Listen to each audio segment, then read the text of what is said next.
Alright, here we go. Brand new account. Brand new everything.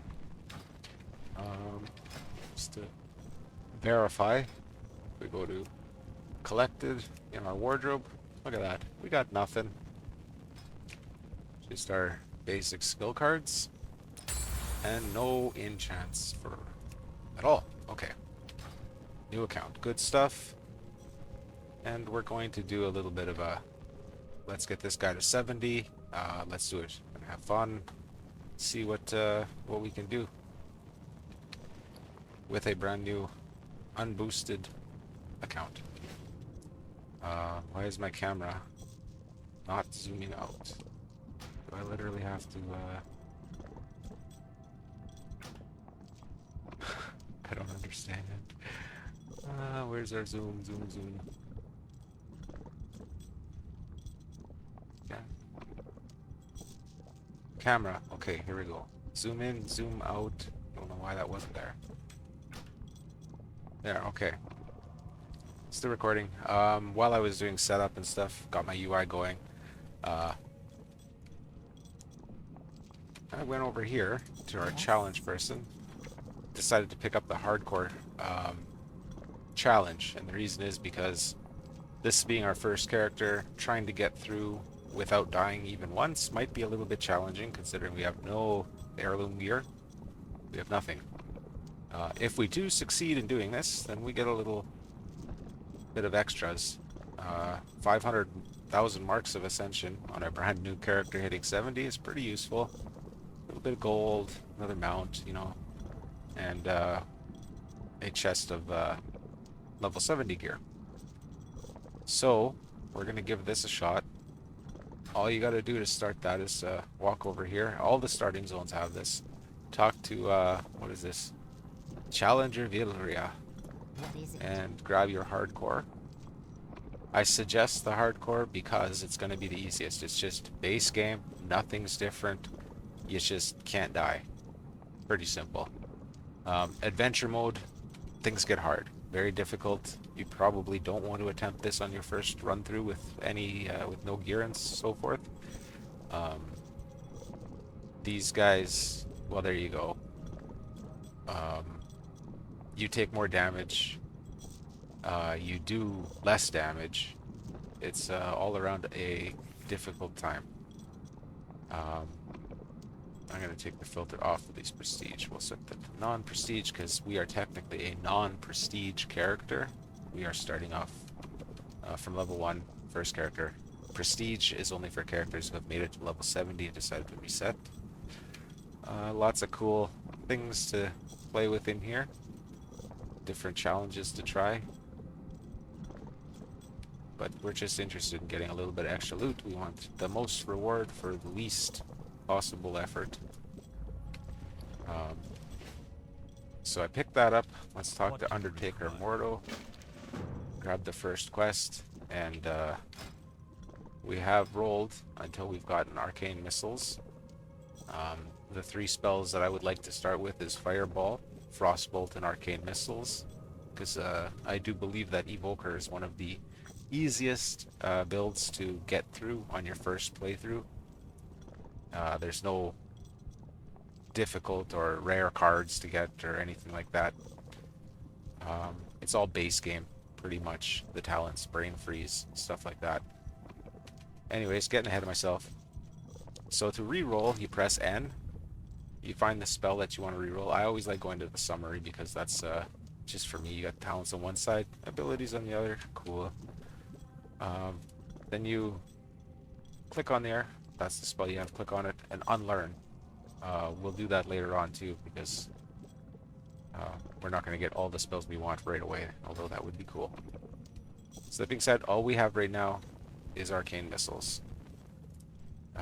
We have mail. When I get to the mailbox, I'll explain why we have mail, what it is, and how you can get it too. There we go. First quest. I'm probably going to start off talking too much, but I'll try not to stop talking. Find our dust bats, and not bad at all. I've set up my options to auto loot. That's just a very simple one of these here. Mouse, was it? No. Combat. It's in here somewhere. There are so many options. And what's interesting is there are a lot of options that people will go and get add-ons for that the game already handles. I think that's just because we're used to certain things being a certain way and we're not used to the changes that Ascension has done here.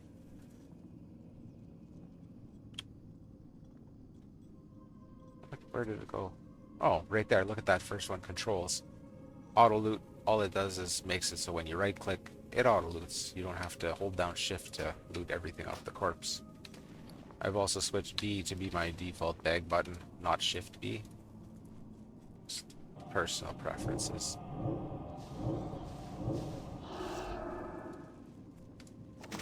There we go. It's a two-hander, not interested. I want to keep my one-handers. Although, you know what? At this point, it doesn't matter. Let's go ahead and get our stats going. Because the stats on that are going to be better than anything else. We're not worried about dual wielding and all those kind of things just yet. We'll come across that as it happens.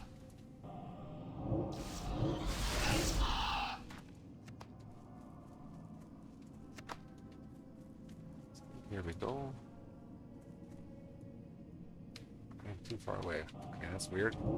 Didn't seem like I was too far away, but apparently I was. We'll kill on our way.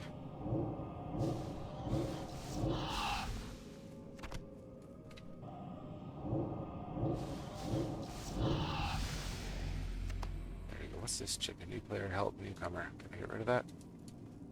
Can't. Yes. It's not going to be in there, is it? Oh well, does not matter.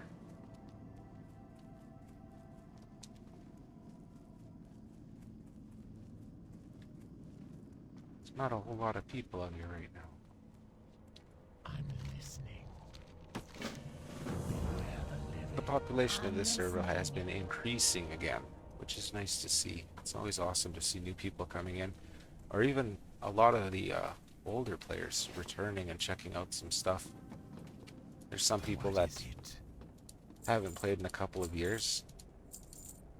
And then there's some people that ran over to Booty Bay when that opened up. It's like the Classic Plus server.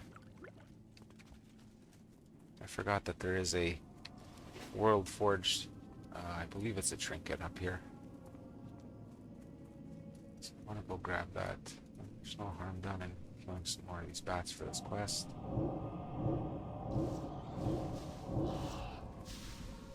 An error occurred. Oh, that's okay.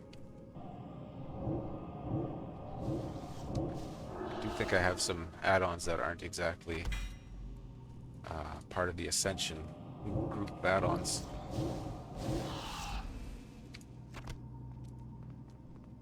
Those scrolls of fortune that I should have explained that you loot them pretty regularly, and what those do requires level 3, no big deal. Okay, I want that to be our last bag.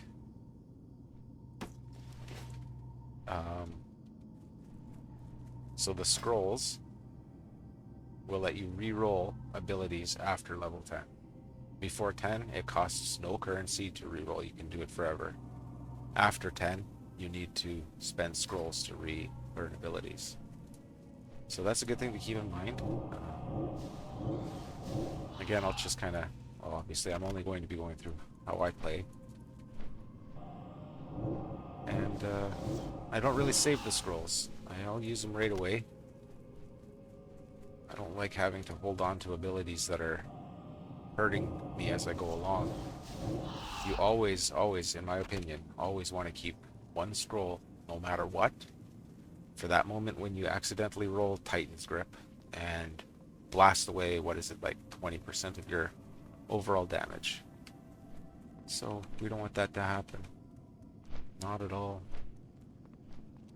And there's other spells and abilities that you're going to roll into that, oh, yep, you don't want those.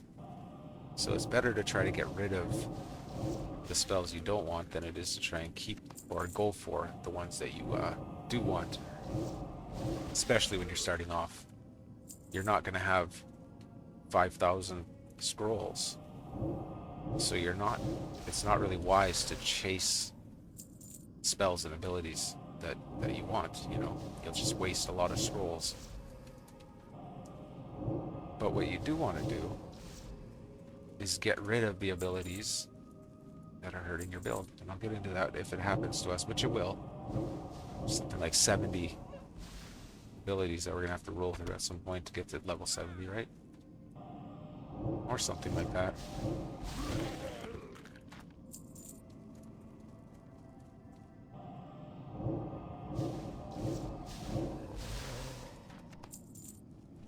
When I'm starting off with a new character, generally I always pick either the Forsaken or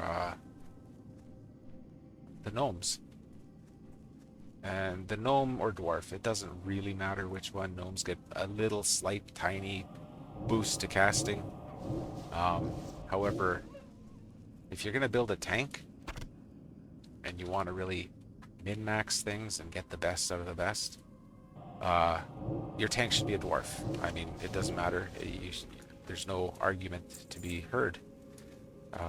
Dwarf has a racial ability that removes bleeds. It's called Stone Form. And that kind of trumps anything.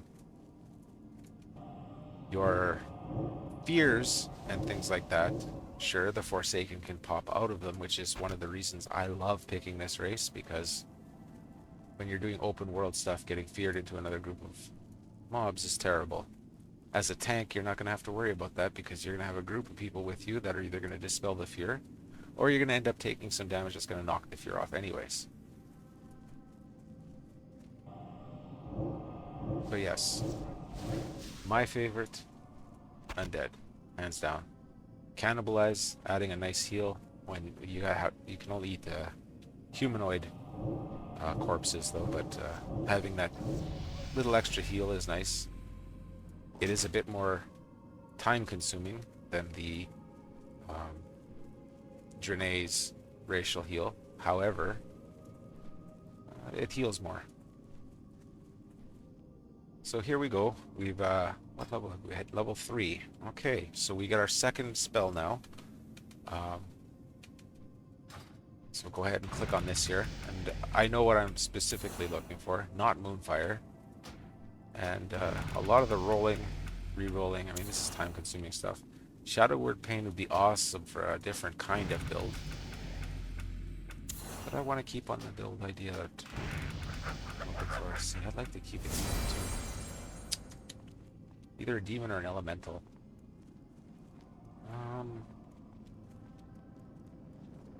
You know what? Let's keep the demon for now. That's actually kind of a neat roll. I think we're going to have 4 rolls before we hit level 10. If memory serves me correctly. I should have shot that ghoul. Hello. Left one behind. 11:37. There we go. Dark Get some lady, of that. watch over you. Is this better? No, not a chance. Okay. I haven't got all day. It sounds like I'm talking to myself a lot. It's because I kind of am. I have a mount there. This one. Here's our demon, and we'll put our... We don't really need that. Where's our summon demon? Summon demon we're going to need quite often, and revive demon we're going to need next, because as we play, we're going to jump off places and whatever, leave our dog behind and have to resummon him. So I'll put him on a little cast bar down here, and then revive, because at some point he's going to die. We got to bring him back. These bars here don't, you know, there's going to be my buff bars and miscellaneous items and whatnot, so that's why they fade out. Again, just how my UI works. So here we go. I'm going to check the mail, and you'll see your shop order. Well, I said it was a new account. I didn't spend any money. You go into your shop, or pardon me, you go into your account, and on the right hand side there's something about account security or something like that. There's a couple of things. I think one of them's linking your Discord, completing email verification, and then there's a 2-factor authentication thing you can sign up for if you want to. It's optional, of course. there's some things you do. When you complete these steps, you get given LP, which is currency for the shop. It's limited currency. I did everything but the two-factor authentication, so I ended up with 40 of these LPs, which you can use to buy Apprentice Writing Tome. This costed 3 LP. It appears to have come with a horse, which is, hey, cool. That's going to save us. Honestly, if it saves us 6 gold in game, beautiful. Starting off this early, oh, yeah, it's wonderful. And then the rest is spent on 37 potion of experience. Now these are soul bound. You cannot profit from these. You cannot give them to friends. They're specifically to you. You can mail them between your own characters. That's what binds to realm means. Otherwise, that's pretty straightforward. And I should have kept 1 stack in the bank because our bag space, as you can tell, and as you know, is going to be limited. Since we've hit level 3, let's go ahead and equip our new little trinket. We are not level 6 yet, so that's not going to help us. But we can save him to our vanity. And did it give us a pets tab with mounts? It did. There's our Palomino. Now remember, this is something everybody can do right off the shop. You know, you fill out your account settings, get your LP, go buy your experience potions, your mounts, whatever. There's another mount in there, like a Tuskar Shore Glider or something. There's different things you can spend your LP on. If you're new, why not save yourself a couple of gold, get your mount training, and then grab some experience potions. Now these are going to increase the amount of experience. Okay, they used to stack, I promised you. You used to be able to right click over and over again. Say you pop 6 potions, that would give you a 6-hour buff, but for some reason it's not stacking anymore, so that's fine. It says you can drink multiple potions to accumulate a longer duration, but it's not letting me do that. Oh well, that's fine. 150% increase in experience. Good. Good. Cannot complain. Let's go get our last ghoul.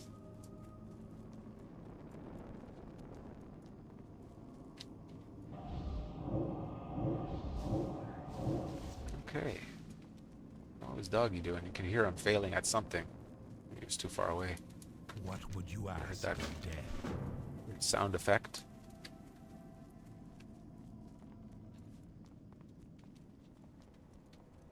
Hello. 220. Remember, Dark hole there. patience, discipline. This is a bug that they had fixed before, and now it's a bug again. Time will come. I do not believe that we are supposed to be able to collect all of the different class quests right off the hop like this, but I suppose that there were some they needed to enable and had to maybe enable them all just to let those ones work. I don't know. What But for us, it's just a little bit of extra experience that we get for doing absolutely nothing. They're in the same room, you know, like, whatever. Speak That's quickly. alright. I will send whispers to the person next to me for experience. Vendor off some stuff just to keep the bags clean. I'm kind of a, What now? I don't know, habitual or something about that. I like to keep those bags clean. What now? Alright, we've got another couple of quests to turn in here. I'm listening. What is it? Farewell. Okay, let's look here.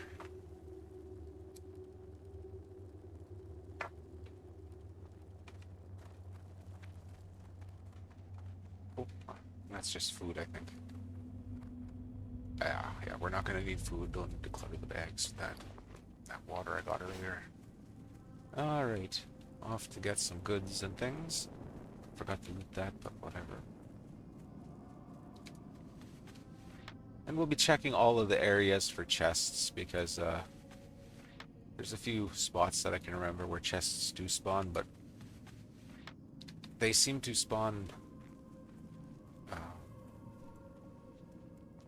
in very, what am I trying to say here? It takes a while sometimes. I've gone in here 2 or 3 times, you'll see no chest at all, and then, you know, the 4th or 5th time, oh, there's a chest, and there's, you know, 10 extra silver worth of stuff in there. It all adds up. There's no big rush to get a whole bunch of anything. Just take things easy and relax and have fun. We've got some... Oh, look at that. We actually complete... I wasn't paying attention, but we've got our scavenged goods already. Making do with arcane missiles quite well. I was worried I'd have to double cast it sometimes, but...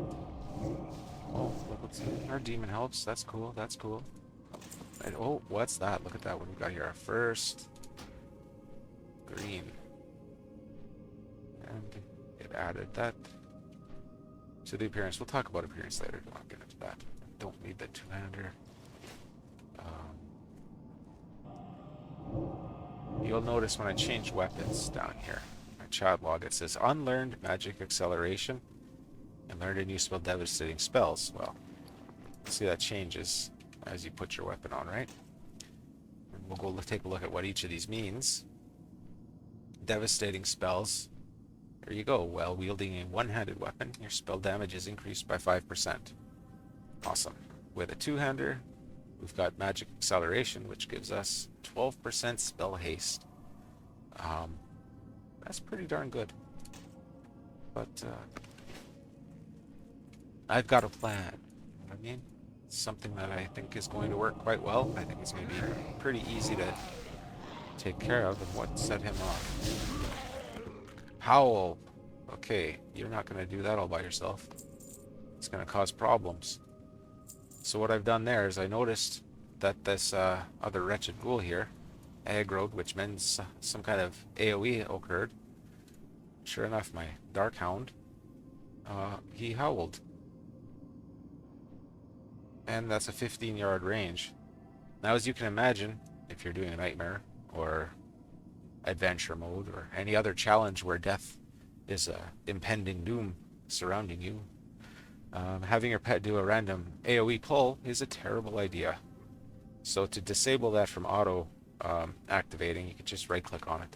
When it's got that sparkly border, it means it's on, and he will start howling and pulling things.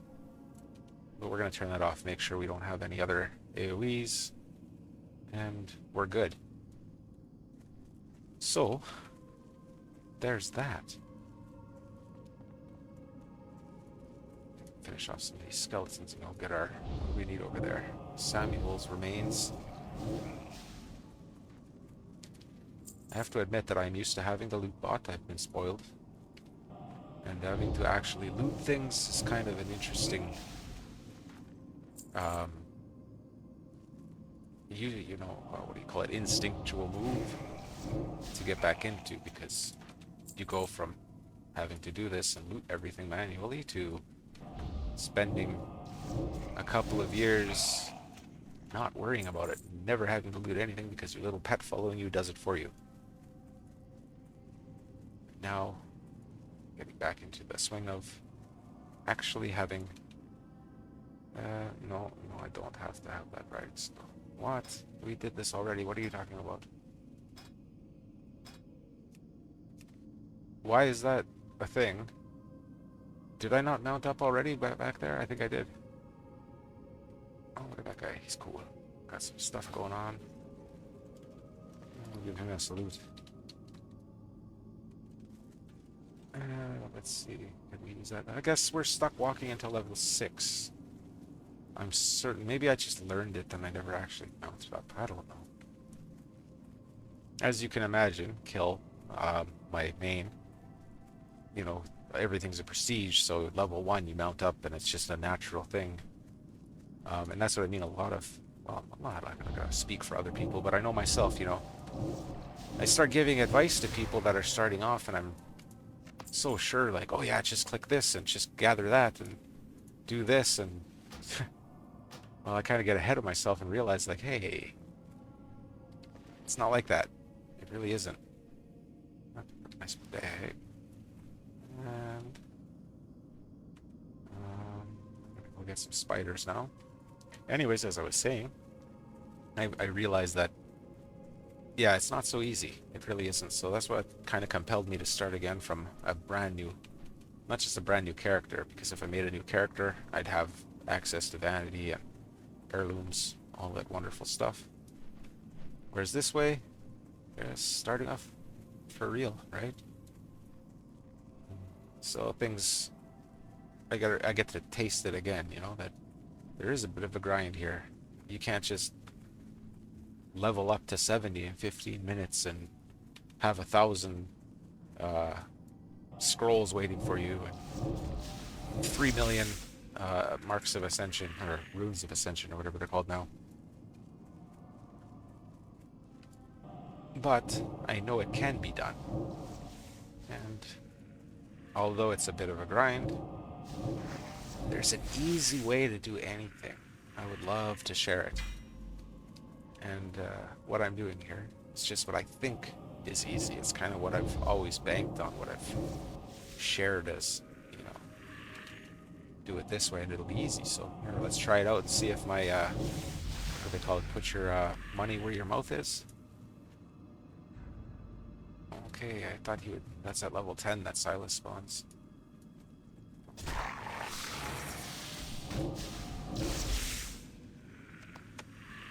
Or was that because he gave us a crate? Whatever. It's more scrolls. Again, consolidating everything out of the bags as soon as possible because bag space becomes an issue quite quickly. Why did you hear that? He goes, it's that out of range or fizzled sound.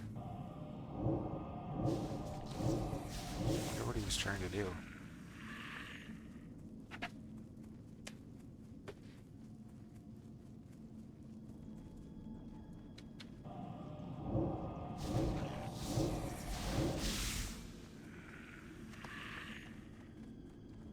I think 99% of succeeding at pretty much any challenge on this server, in this game, is all about patience. And, don't panic, right? Once you start panicking, let's learn that. When you have something that you want to learn the vanity from, you hold down Control and Alt, and you'll notice it turns into a little magnifying glass. I'll show you next time it comes out. What's that?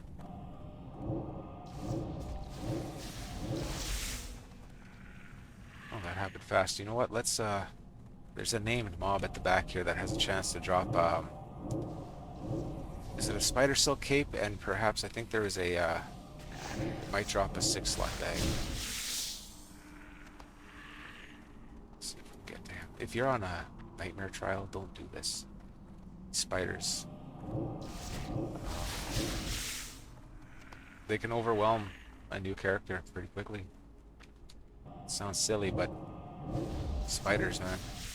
Not as bad as murlocs or harpies, but you can see this cave is pretty tight.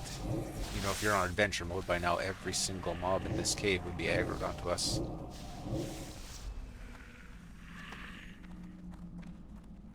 We'll have to get our professions later to get some extra experience.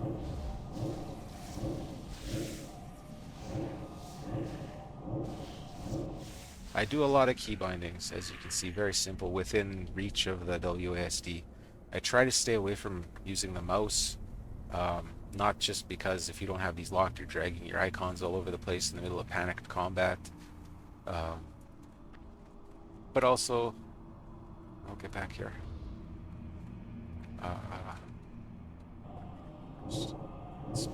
What's going back? I'm surprised it didn't pull that one there. Yeah, I just think it's better to have keybinds. Train your fingers. It doesn't matter really what your fingers are doing. You know, Q on this character is arcane missiles. E is going to be fireball. And when I'm on my what I call my ultimate shadow farming build, Q is shadow missiles, R is shadow bolt, or no, pardon me, E is shadow bolt. So the idea is you just kind of train yourself, right? You're just training yourself, getting your muscle memory. Just like using a controller on the Xbox, right?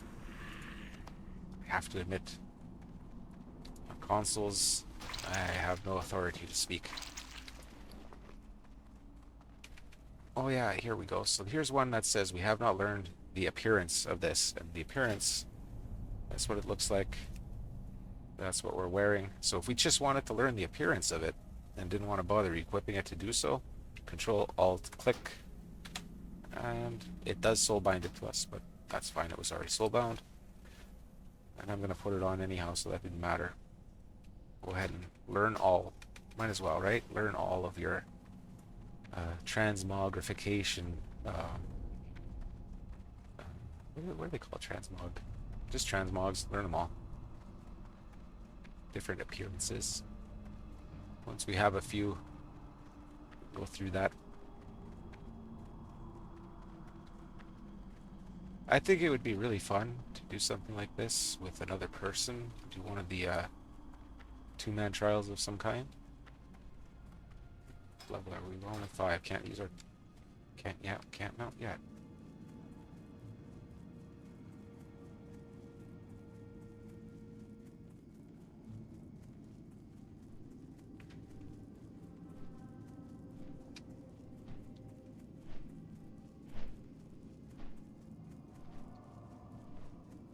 It's nice being back in an open world that is so huge. It's the old maps from the classic time, but they've also expanded. We'll go up there. We'll do it. Us and me. Show a lot of the new stuff that they've added in here. It's kind of want to say it's pretty impressive. I've seen attempts, you know, Panda WoW, other places where they've attempted to make Embrace the shadow. Go after our bracers. Trust no one. Anyways, places that have tried to add on extra things, and it's been, you know, really glitchy and ugly. But Ascension has done it. They've kind of nailed down everything. Slice and dice, no thank you. Not doing a melee build here. That's not useful either. We do want to get some of these early spells. Well, that's why it gives it to you before 10, but if you level up too much, you're going to unlock too much, and it's going to be harder to get those core spells that you want early on. Fortitude is something I normally would keep, but because of this build, if I'm going to take a buff this early, I want it to be Arcane Intellect, because that increases my spell power as well. Not interested in healing. 26, 20. That's a nice one too. I've already been offered that. We'll take these.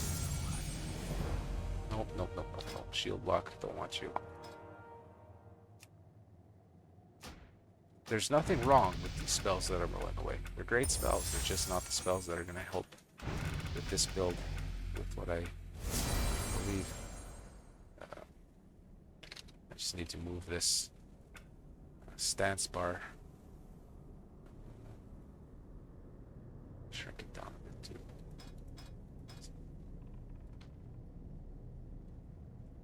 Oh, jeez, I'm in the wrong bar. Okay, stance bar. Scale that right down. That's just a good chance to move it around here. I would like it to grow here, and I want it to be vertical. Oh, where's my rows? Like this. Oh, yeah. You can't add more rows to it until you get another ability. That's fine. Lock those back up, and get rid of platform. And I will just stand here and reroll until I come across either Frostbolt, Fireball, or Arcane Intellect.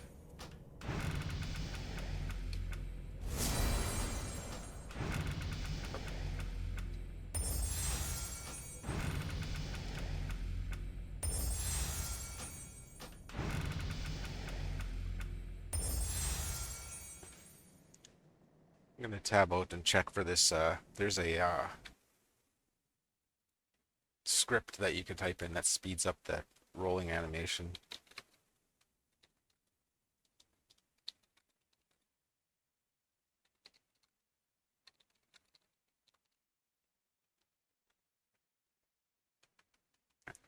Da-da-da.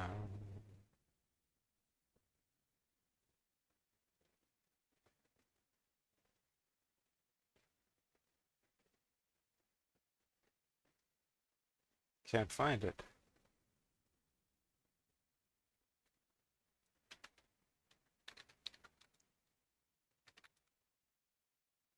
Fast rolling command. Come on, Google. Let's see. That's not it.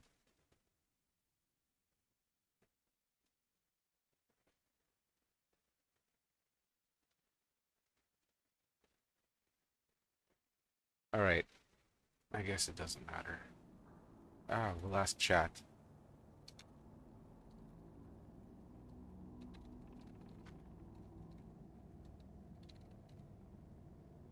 Sure, somebody. The community on this server is ridiculously helpful, so somebody's gonna have it.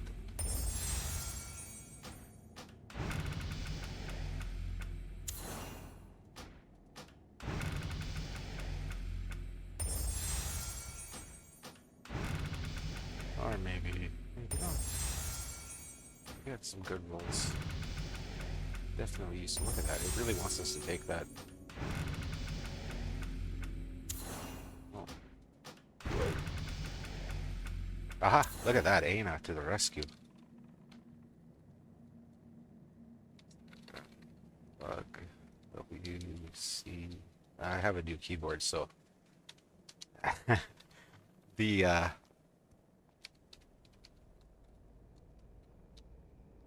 spaces are farther apart, or the keys are farther apart than I'm used to. So like stretch. Look at how fast that goes now.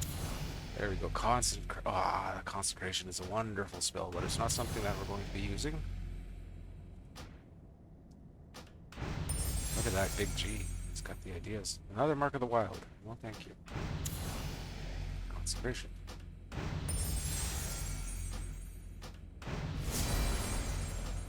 It's going to keep going until I get what I want. There's probably people watching this. Oh my god. Oh my god, look at this guy. He got Smite already. He got Consecrated. He got Crusader Strike. Oh, Arcane Intellect. That's a keeper. Okay.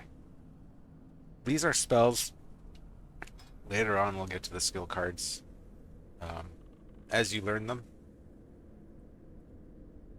typically you would card something. And what that means is now, the next time I roll an ability, I'm going to learn this. For sure.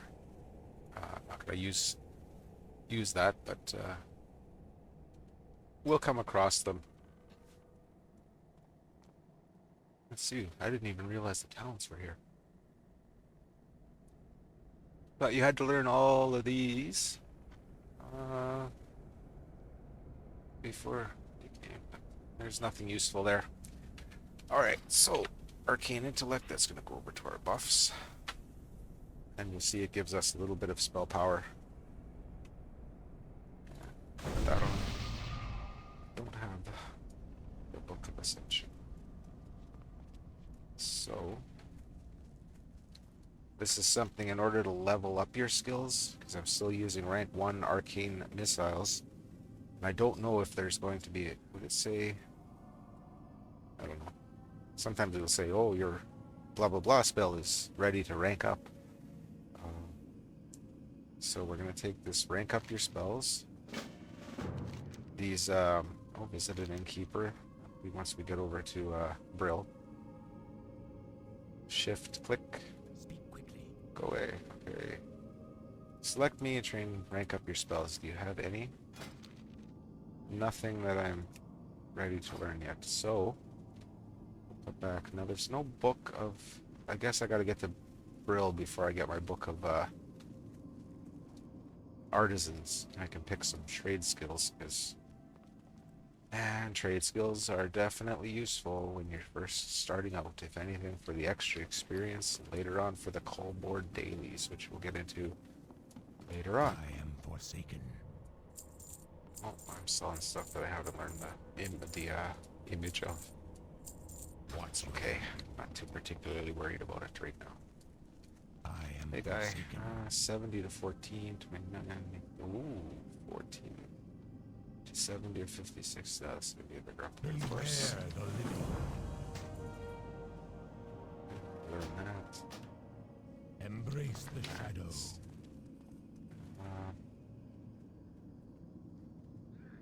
And that's the one on top of the hill. Let's finish off this armbands one here and get rid of Meevan Korgal or whatever his name is. Oh, look at this. We can learn our book now. Yeah. Let's ride. Woohoo! Did it give us another mount? No, okay. That's the way it is. Let's get some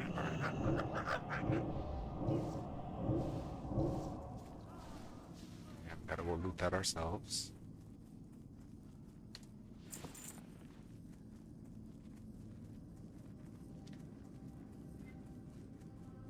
And just keep going to get these guys.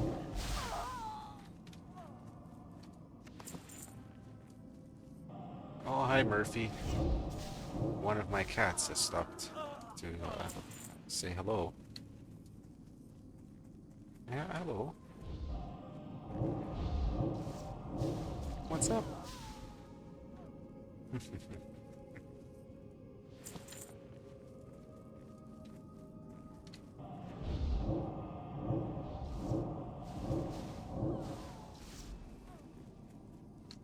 not a whole lot to this at first. Especially, you know, you're just running around with one spell. I guess it's not as bad as trying to play a Ret Paladin back in Classic WoW, the 1.12 days. You load up your Seal of Righteousness. You'd cast Judgment. Load up your Seal of Righteousness again, and then auto attack. Just sit there and auto attack. And you did that until what level? 38? You got your Crusader Strike, right? I remember. Yeah, gonna take that. Now we are dual wielding, baby. Look at that double stats. Double completely useless stats, but stats nonetheless. I guess they're not completely useless, but it would definitely be nicer if it wasn't tweaked. I know that spells do scale from attack power on here, but you always get the most by using the correct stat for whatever you're doing. If you're casting, you want to be intellect. If you're healing, you want to be spirit. It's not always the way of things. There are agility tanks. There are intellect tanks. I wouldn't be surprised if there are agility healers. Get rid of these casters first.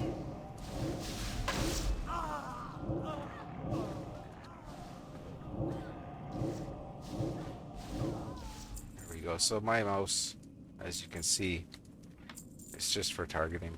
I use tab, of course. I'm not going to equip that, but that's cool. Let's learn it. Skill card. Fireball. Look at that. Oh, that's wonderful. Okay, once we go turn this in, that's very, very good indeed. Look at that. Get to learn about how to use a skill card, what it means, how that whole mechanic works. And we get an ability that we really, really want.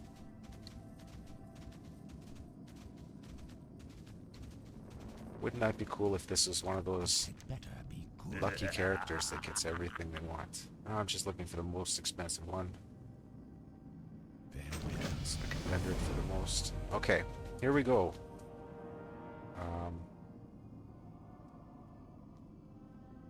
That's odd. Didn't I just level up and not get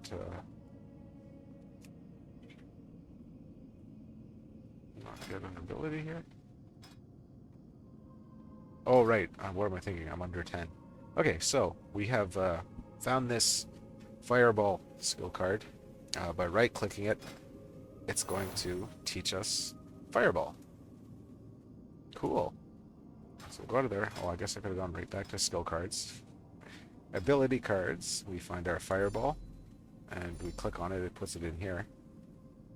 You can find golden ones, which is just another chance to slot fireball, right? Or whatever you want.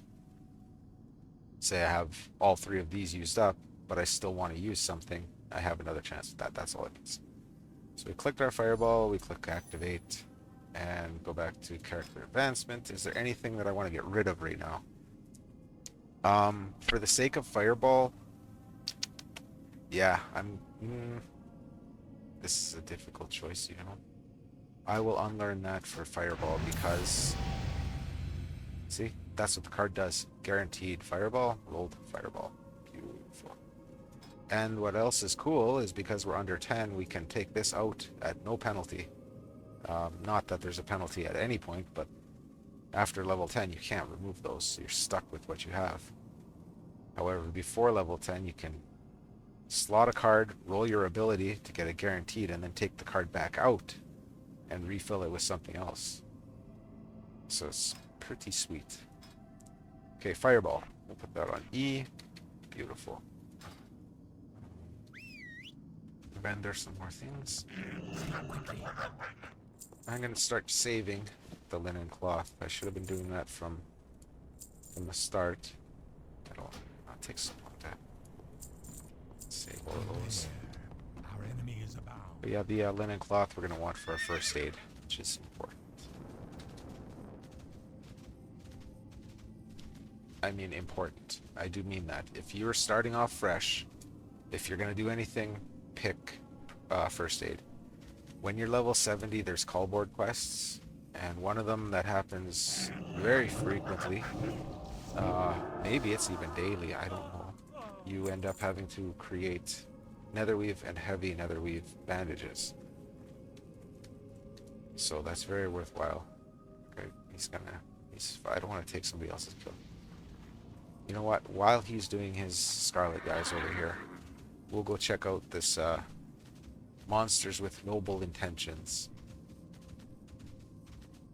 I don't, you know, why? There's no point in competing with somebody over kills for a quest when, you know, what's it mean I gotta walk over here and do a quest? I was gonna go over there anyways. Less running, more rezzing. Well, I don't want to resurrect in a capital city, but it's gonna give us stuff if we do so. We'll just keep that for if we happen to die. Look at that, rank up, and this is going to give us another quest complete. There we go. Oh yeah. Good stuff. So let's go speak to this guy up here. He's one of our new NPCs, new little quest hubs. And it's seamless. I love how it's been seamlessly worked into this. There's no jarring like, oh, here's definitely a border where some map editor jarred with a bunch of topography. No, we've got an actual seamless flow up this mountain. And they put bush and stuff just to make it look like it's been, you know, that somebody thought about this, developed it, put the detail in. It's nice. Very nice. Okay, we got some stuff to do. That's it. He just wants us to go into this crypt over here. There's a shield on there. More stuff to sell.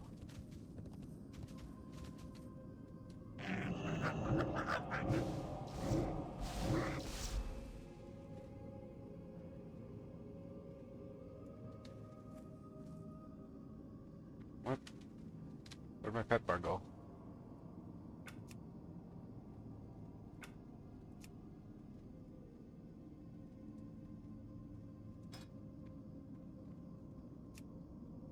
Whatever.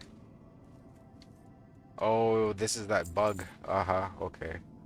Every once in a while, for some reason or another, there's this strange bug where your pets just stop working.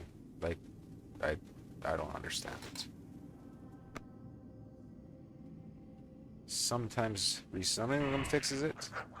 Sometimes reloading fixes it. Other times, there's nothing you can do about it. And it might make me get rid of this demon pet because it's not really a necessary part of this build. It's just kind of nice to have a demon's or well, any pet starting off. There we go. Our pet's back to normal. There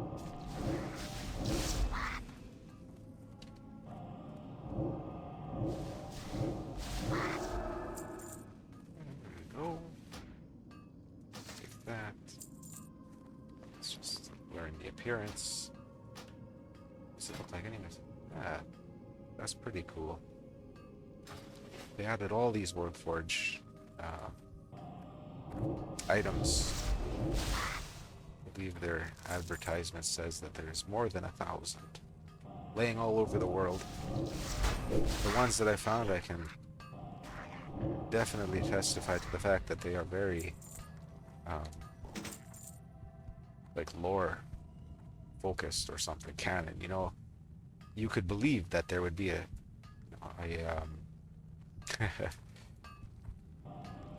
casket lid lying on the ground in a graveyard that's haunted by undead and weird gnolls and stuff. Makes sense, right? So yeah, why not have our guy pick up the lid from a casket and claim it to be a shield? It's pretty neat stuff. And then of course the immersive drops. It's another pretty awesome feature that they have is the idea that if you see a mob out there, say he's using a warglaive, that's cool, you want that warglaive, all you gotta do is kill him. Over and over again until you get that warglaive. These guys, they'll drop their little mining picks. Basically, if they... Oh, look what, he's got a shovel. Okay, well he wasn't using a shovel, but he gave us a shovel. These guys do drop the mining pick.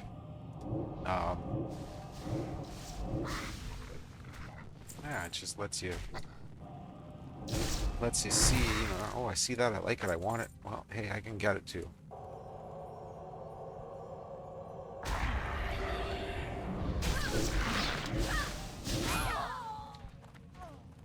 Loot without touch. Nah, I guess we don't have to loot that one.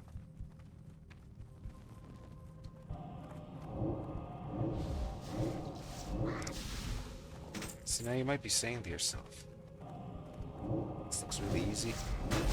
I'll tell you what it is. It is easy. I don't have nothing. Just like anybody else. I don't have to worry about doing anything really.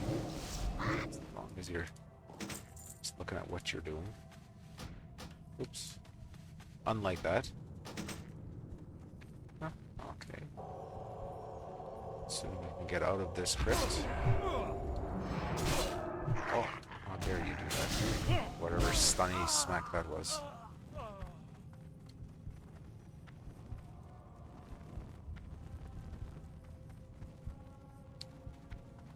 Wait a minute. Decrepit Darkhound, that's not acceptable. We are going to right click on him and rename him to a fluffy. Yeah. Our fluffy little decrepit Darkhound. Very nice.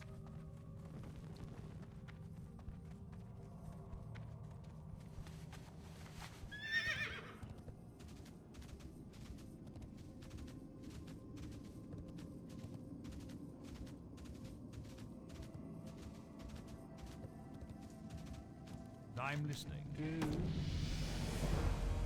What are we getting here? Nope. Give us Frostbolt. Do I have to learn Frostbolt? It's... I mean, I know where the Frostbolt casters are. Come into a lot of them. Just unfortunately not around here. The only ones up here... Hey, it's RX Pain. I know that guy.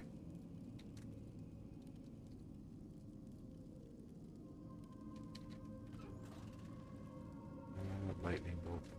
Let's see, I got distracted by saluting somebody.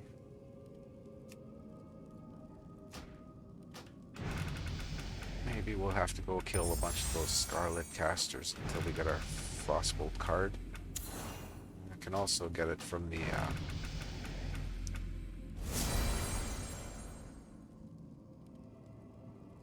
should have made that into a macro because now it's gone back to the long rolling.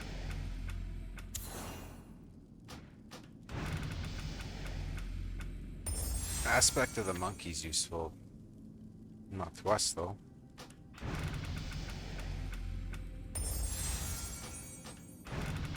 Brilliance Aura, that one's not so useful.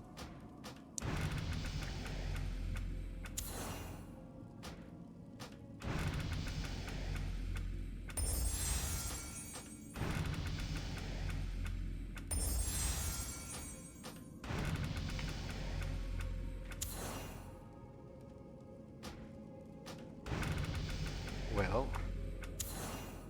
Earth Shock.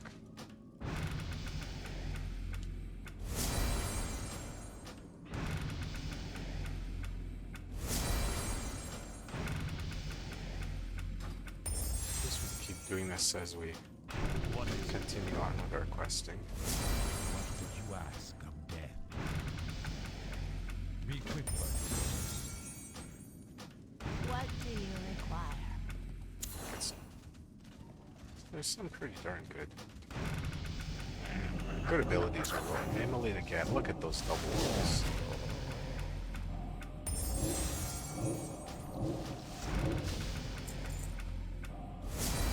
Mana Forge Barrier, that's cool. I like my Dark Apotheosis tanks personally.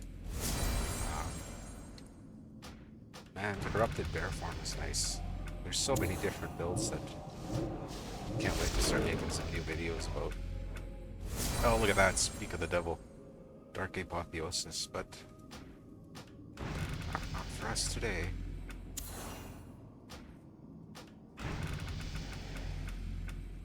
Again. Should I talk more about Frostbolt? Let's get some more Frostbolt talk. Right. Where's my dog?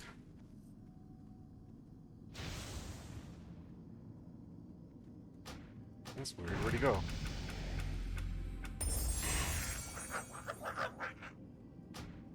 This area might be a little bit buggy.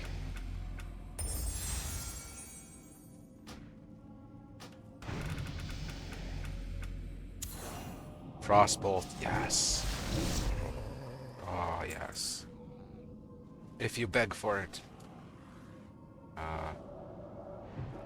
Well, you might get it. So it's not right now, you know, like we're doing our arcane missiles and like, you know. But the idea is that Frostbolt, Fireball, and arcane missiles are going to really bolster our chances at getting mage abilities and talents and stuff like that through what's called synergy. And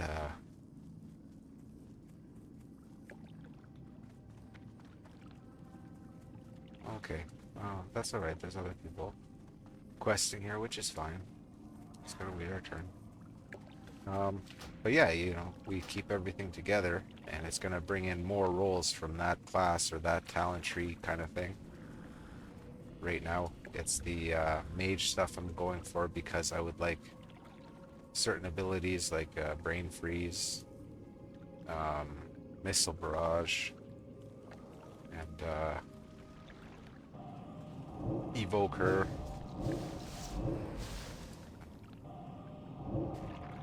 There's a bunch of spells that are going to come from the mage side of things.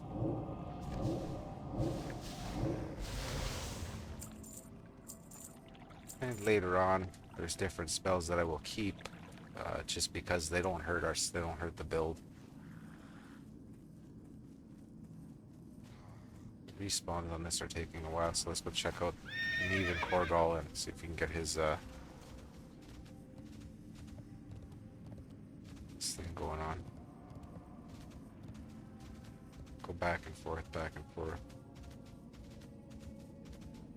I don't like just standing around waiting for the mobs to respawn. I know by running back and forth across the map, I'm not exactly doing anything different.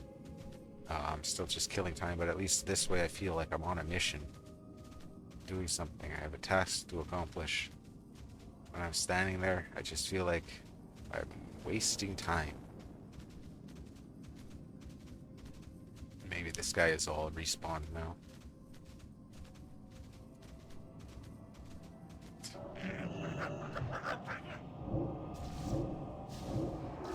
So if you open with that frostbolt, slows their movement speed by a little bit, so when they start running at you as you cast your arcane missiles, they're already going a little slower. We'll just open with arcane missiles on her. There. This tree will help you when you start doing nightmare runs, and these guys can kill you with one hit. That caster that's standing back here a little bit, you get a clean shot on either the one melee guy or Mevin Korgal by himself, and then this person will start casting, and after you let off your first shot, you run behind this tree. The NPCs are not smart, so they're going to completely cast their entire spell, and it will fail before they move to get you back in line of sight. So it's a very neat trick to use everywhere. Anytime there's casters, I am forsaken. you can really play some interesting games with them.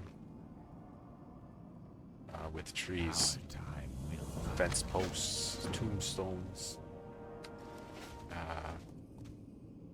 You do this, let them cast a little bit, jump back here, okay, back out like this, and you can just keep stacking them. Yeah, it's fun. If we get a chance, I'll show you what I'm talking about. But you use their own stupidity against them to give you endless shots at them without them shooting you back.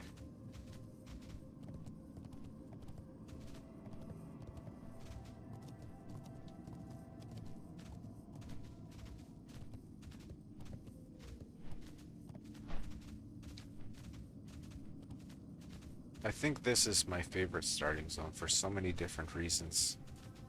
It was my first starting zone back in, it was actually 2006 when I started playing WoW. Not 2005, as so many other people seem to have begun it. So yes, it was my first, the one that I learned the most in, I suppose. Plus, I do believe it gives the most experience for the smallest area, the shortest travel times, all that, than any other starting zone. The Blood Elf starting zone, Eversong Woods, is great, but it's really spread apart. There's a lot of experience there, but it's really spread apart. And you've got a quest hub up over here, one down here, one over there. You know, this one's sending you to quest over there, and then you get a quest from here to go back over there, and it's just, nah. It's a great place to go after you've already done Tearsfall Blades. The second best, in my opinion, is the Gnome/Dwarf starting area. All of their quests are relatively clenched together in the same areas. A lot of, less travel time. The Night Elf one is also great. Feels like it's got a lot of distance to cover. But the reason I don't list that as my favorite, and anybody that's done the Night Elf starting zone, I think possibly maybe might agree with me. The Furblog caves, Barrow Den or whatever it's called. Oh boy. You don't want to go in there, especially if you're doing a trial. The line of sight and the pathing of the mobs, it's impossible to pull them one at a time. it's a bit of a tricky area. That's not saying it's bad, it's just I don't recommend it, especially if you're new and you're doing a trial run. Uh, it'll just be frustrating, I think. At least for me it is. For the Tauren, in my opinion, are the worst on the Horde side. Because Tauren just innately feel like they move slower. I know that they don't. I know it's, not true. But they feel slow because they're so big and bulky with their animations. The distances between things are huge. Mulgore is a massive zone. Even the first starting zone, I can't remember what it's called now. Something Mesa. Did I miss something here? Behind the house. Yeah, they just, the travel distances in all those areas with the Tauren is just too big for how slow they seem to be. That when you get out there, it's gonna send you all around the world. And they also are the first race to come across harpies. The humans get the murlocs, so do the undead actually, but the humans get them first. The Tauren get harpies, and I don't like harpies. Plus the dwarven digging quest in the Tauren starting zone. Kind of nothing wrong with it. It's just it feels tedious, feels annoying. That early on you gotta kill people to collect something, to go to a thing, to break them apart. I don't know. All the while you've got patrols running around and things pathing.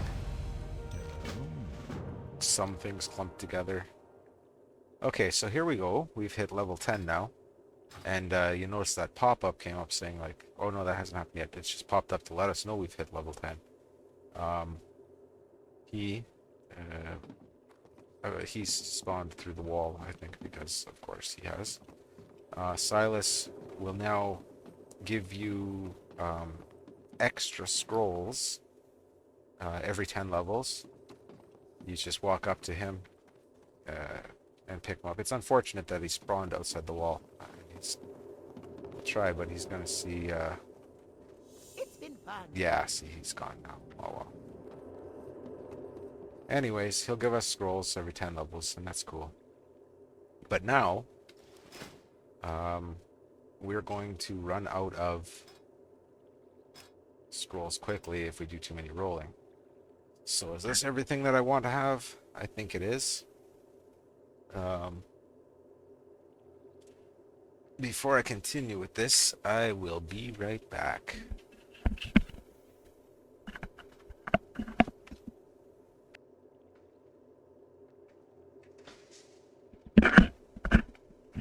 Alright, I'm back. Sorry about that. Okay. What was I talking about? Where was I going? And what was I doing? I don't know that any of it matters.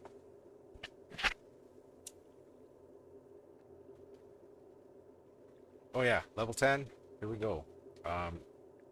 It should notify. Didn't. Maybe it already did. I already forgot. It's going to cost scrolls now. If I click this, I'm going to lose a scroll if I want to re-roll it. Looking at it, you know what? Purify, good enough. Let's keep it. Piercing Ice. Wonderful talent to roll. Our very first talent. Increase spell damage of your frost spells by 6%. Oh, wonderful. And I mean that sincerely because we're going to be using a lot of frostbolt. Purify, I don't want that on there. Let's go downstairs and kill this guy.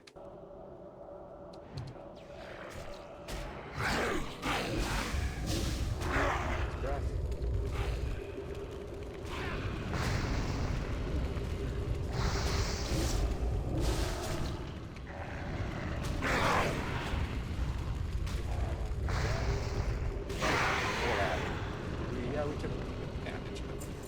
That's how you do that guy.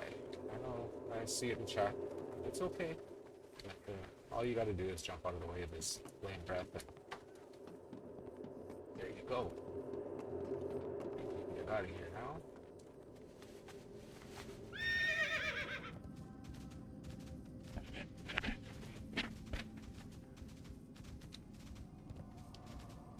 Let's see.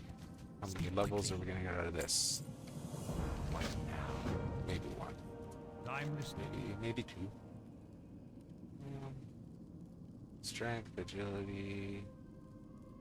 No intellect, huh? We got a wand. Oh, that's a staff. Well, honestly, it doesn't matter. So what's the most valuable one to vendor? Is going to be one of these 65s. What is 65 silver, coppers. Gotta be real stingy and pinch our pennies here. What is it? Calculate the most valuable coppers. Wow. Wow. Good stuff. Magic damage increase. And we take less magic damage. Attacks. What are we here? Yeah, professions. Of course, we're going to go get some professions. Our next stop is going to be Brill. We just got to go through a little field there and grab some pumpkins first. And let's see, cloak of the thingy. Yeah, we'll put that on.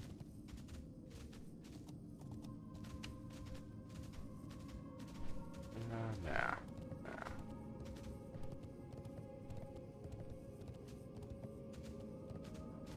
Didn't I collect that? I collected any of them.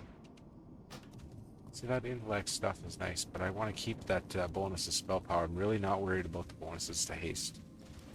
Exactly what you need. Especially not on a fresh starting off build, you know, you don't gotta worry about haste and hit rating and all these other things. You can worry about that on your, you know, second, third, fourth, 100th, 200th prestige. Remember, On your first one, take it easy, who cares? You want to have hits that hurt. And if you really, you know, you're one of those, oh, it's got to be fast, we got to do it quickly. I guess I got to wait for that to run out. That's really annoying. So, let's see, we've got deliver the thing. Okay, we are actually quite ready to go to Brill. There we go. Officially leaving the Death Knell Undead starting zone at level 11. Not bad at all for having no heirloom gear, no auras, no prestige XP bonuses, no open world daily bonuses. It's not bad. And it's at this point that you could run Mana Storm, but we're not going to do that. And the reason is because I believe... Oh, here's what I was talking about. We're level 10, technically at level 10. We got all the extra scrolls. And we can come back again at level 20. And every 10 levels, you see you get an increasing number of them. I don't know what's going on with this UI. At level 6... Level 60, you get an extra bonus of them. So instead of getting like 6, you get 10 or something. The higher your prestige level, the more scrolls you get at these 10 levels plus the level 60 bonus. It does add up. It really does. That's on 8 slots. So let's get rid of this guy here. That's this one. Put that in there. Much nicer. This had better be good. There's our quest for the pumpkins. Now this guy here, a lot of people might forget him. Calvin. He's got a little bit of a story later on. So walking away from him now doesn't necessarily mean it's the last time you're going to see him. And I'll also, I mean, since I'm doing this, I'll go through the little things. If there's something I know about that is obscure or something, I'll share it.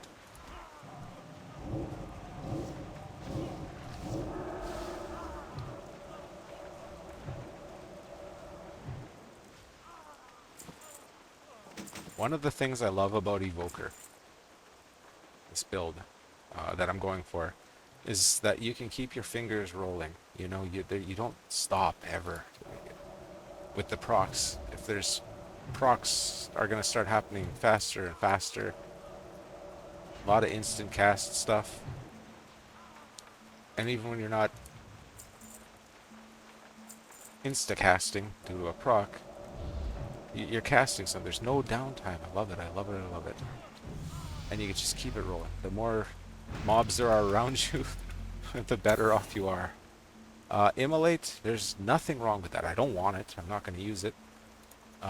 But it's going to keep our synergies in the caster realm, so I'm not going to be getting as many warrior abilities, for instance. So I'll keep that. I'll keep that Immolate. I just won't use it. Increase your spell critical strike. It's, you know what? It knows me. This game is, it's getting very intimate indeed. Those are like casters, critical strike.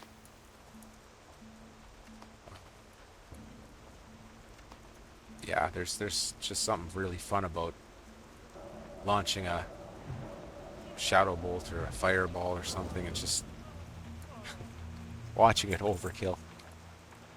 While you have 10,000 health, well, my frost bolt is going to hit you for our 95,000.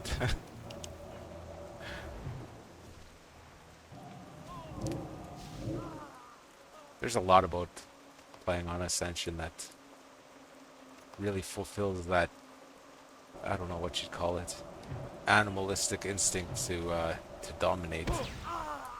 Because I don't PvP. I don't really get into that. I do very much love battlegrounds through, or leveling through battlegrounds. That stuff is fun.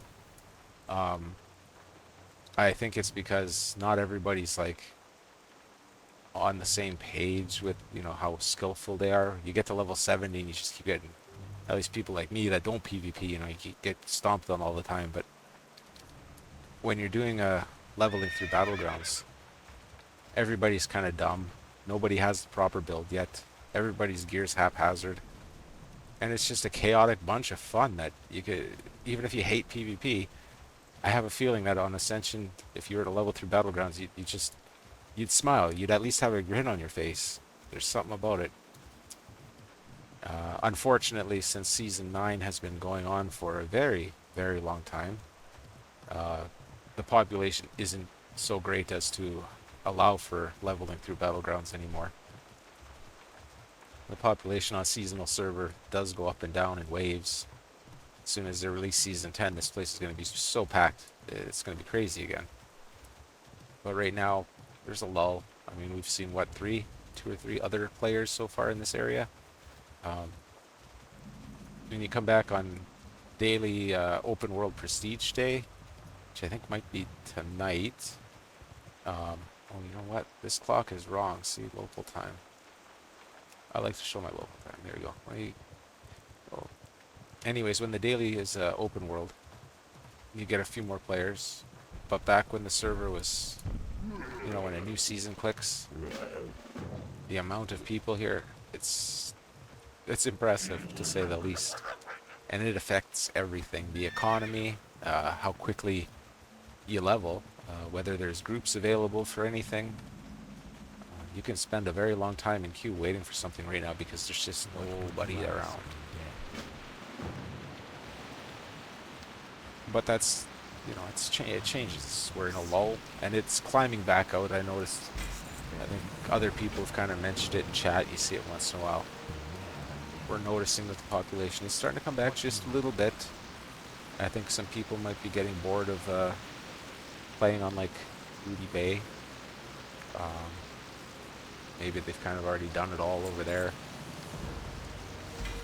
But it's like an addiction, right? These kinds of games keep you coming back. Oh, look at that. That's a nice building. I love it, or got it. We'll keep our stamina for now. I mean,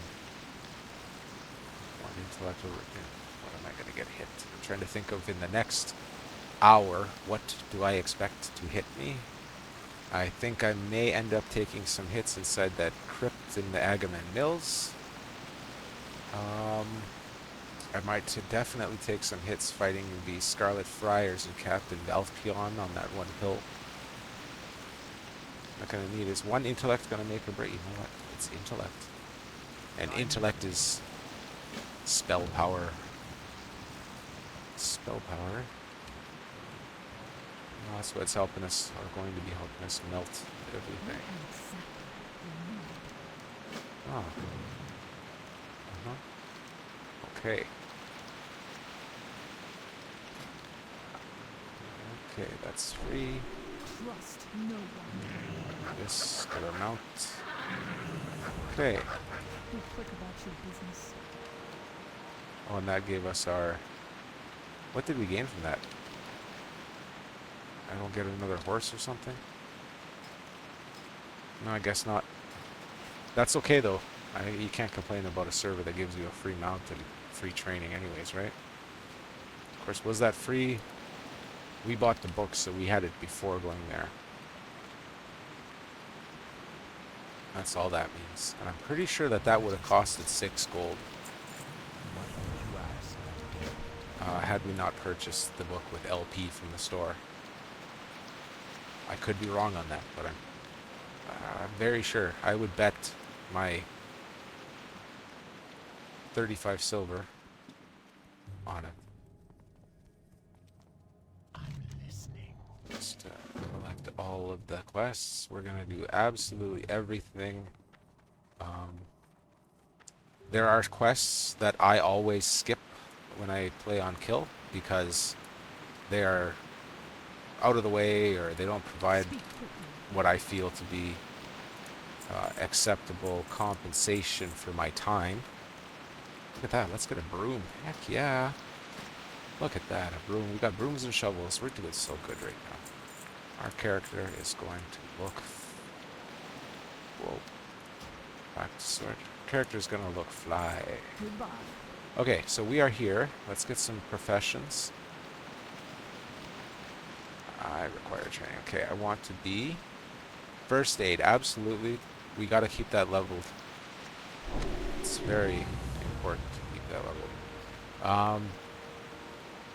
The other one I want to get is... Where's the lumber worker? Woodcutter. Yes, yes. Woodworking. That's just going to be giving us some experience points that we otherwise wouldn't have, as well as some more materials to turn into the callboard dailies once we get up in level. Fishing, it's free. I'm not really going to focus on that. Same with cooking. The reason to train cooking, even if you don't ever plan on leveling it, is because now by accepting that as a profession, you have just unlocked, several dozen extra quests in the world, such as Kaldori kebabs and turtle bisque, things like that. The quests that the cook in whatever city is going to say, hey, go get me 12 turtle meat out of the river. So if you didn't have cooking, he wouldn't offer that quest, and you'd miss out on that experience, that very, very easy to get experience. These are also little tricks that you'll find help you out in the much harder trials too, because you want to kill 10 turtles, they don't even attack you until you hit them. It's super easy. Herbalist is one of the easiest ones to level. Herbs are everywhere. Same with mining. It doesn't matter which one you pick, because ultimately you can learn all of the professions on one character. It costs you, I believe, 2,500 gold to add an additional profession, but it's going to happen. It's going to happen fast. We could tailor our own bags, but we're not going to, because that's going to take money, gold. So pick up skinning, because of the amount of things we're going to kill. It just makes sense to skin it too.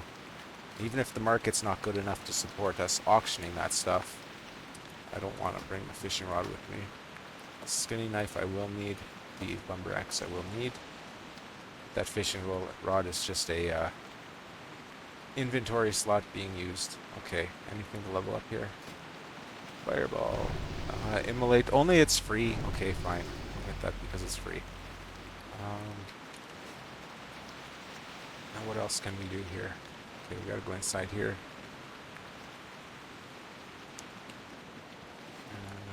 First aid trainer. Speak Actually, we quickly. should. Where's the P? P. First aid. Yeah, some of these leather bandages.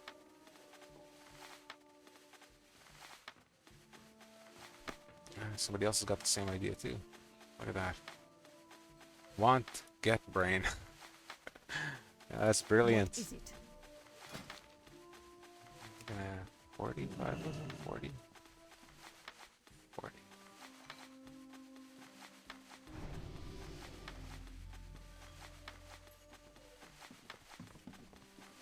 It's nothing better than watching paint dry. Oh, there we go. There.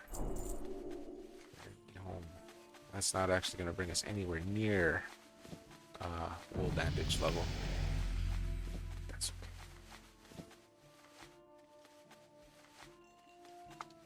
okay. Ginger ale. I love ginger ale. Beware the living. Ginger ale and root beer are the two best pops. Speak quickly. Yes. This quest right here with the warrior trainer would not be available if you didn't do... Remember back in Death Knell? At the start, there were all of those class quests. And I'm like, usually they wouldn't allow all this, blah, blah, blah.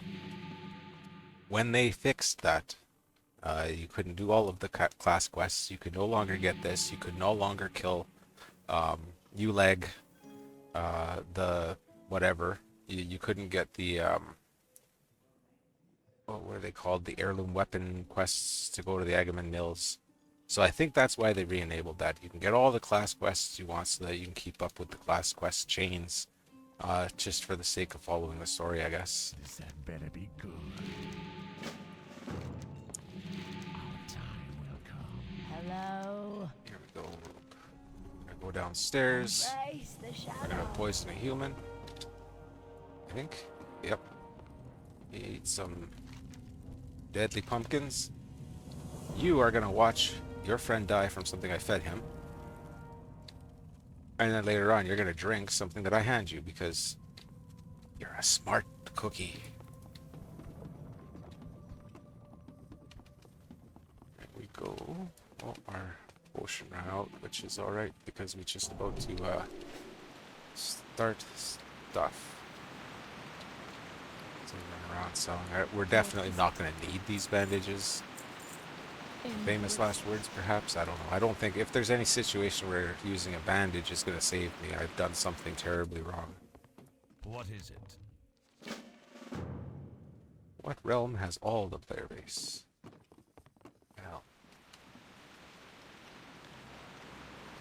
all the player all of the player base is split among many realms.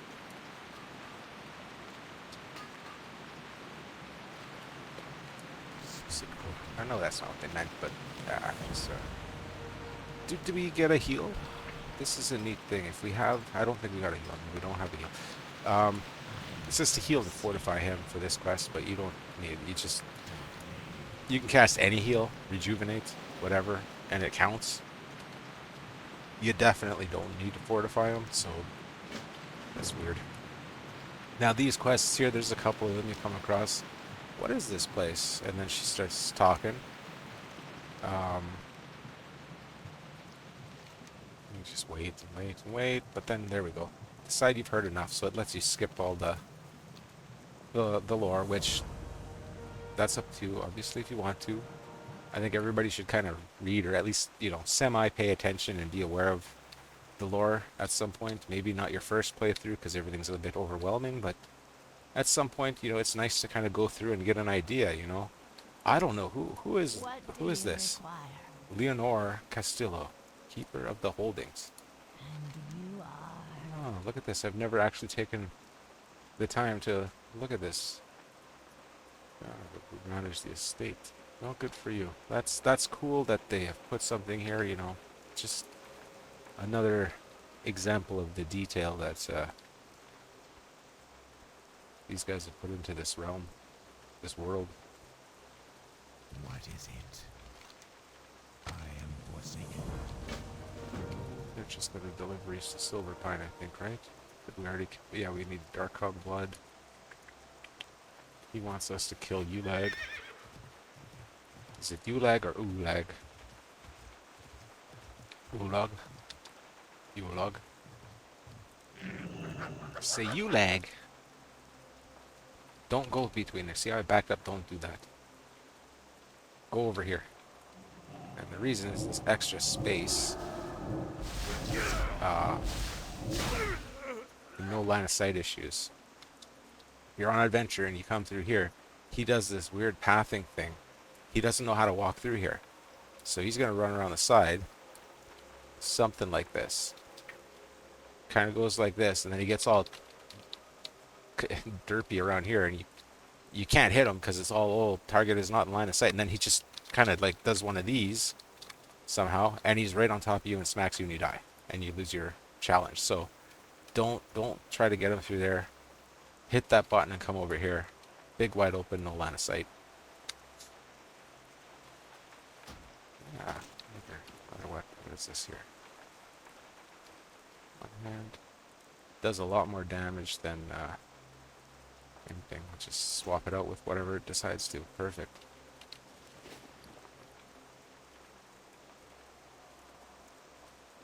As you may or may not be aware, I am obviously a lot more active in chat on Kill. What It now? is taking a little bit of dedicated mental power on my part to not answer some of the questions that I'm seeing in there, because if I did that, we'd end up with a 5-hour YouTube video of me typing in chat. So let's not do that this time. This time.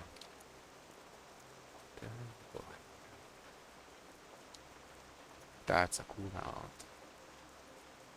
It's too big. I don't use mine. I don't know. They're cool, What is but they're just too big. And there's our Agon Heirlooms, which is a nice little bonus quest to do when we get up there to do the family crypts. Do you have a 50% chance to heal your pet for 15% of the amount of spell damage done by you? Yeah. I mean, I cannot complain. It's giving me things that aren't bad, that are good.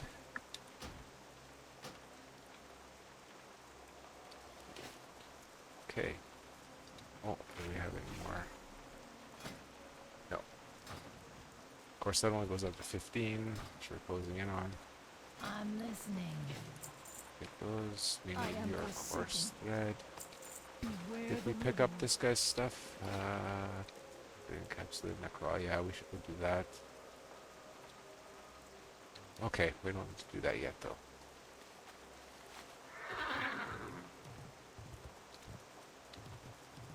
Start off with our... Wait, where's our dust bats? Did I not go upstairs and grab that quest?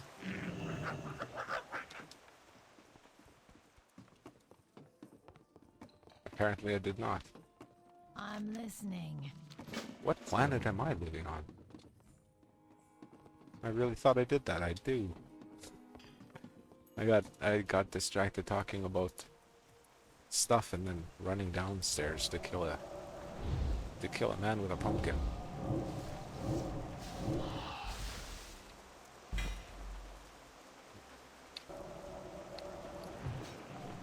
Look at that. NPC tanked him for me.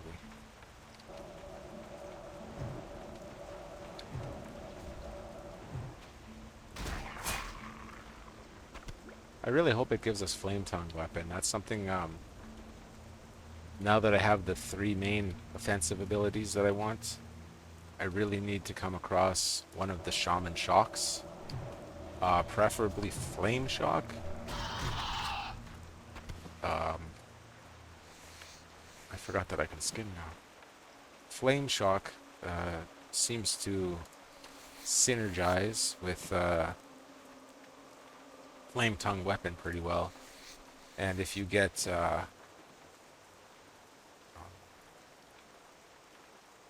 it Storm Strike?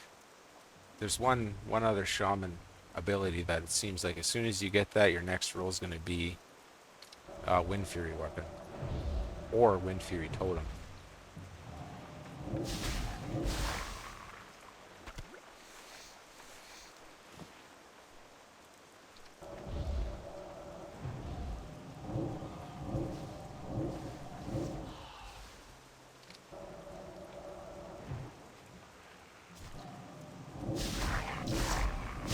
Prophecy.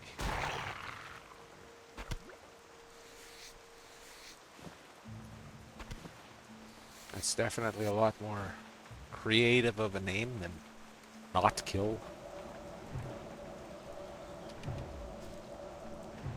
I'm not sure what kind of statement I'm trying to say. Not kill. Oh, it's certainly not kill. But I do seem to be able to kill. What have we got going on there? Okay. So, why did I choose to use fireball? I don't know. Let's see. I want to have a drink of my ginger ale.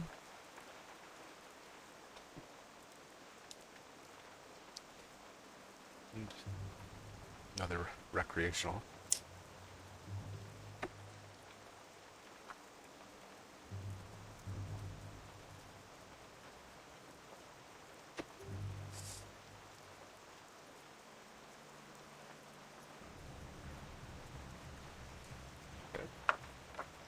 That's cigarette.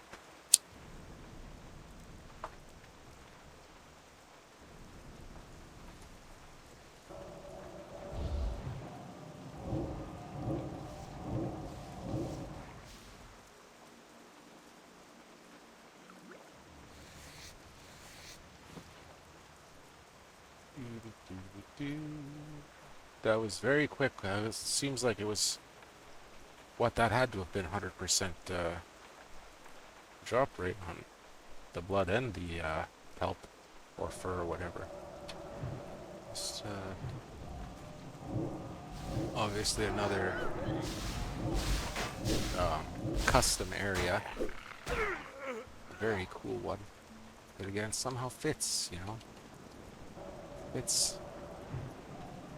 So you gotta think that the World of Warcraft, as it is, or was introduced in 2005, hasn't really evolved much in the classic sets.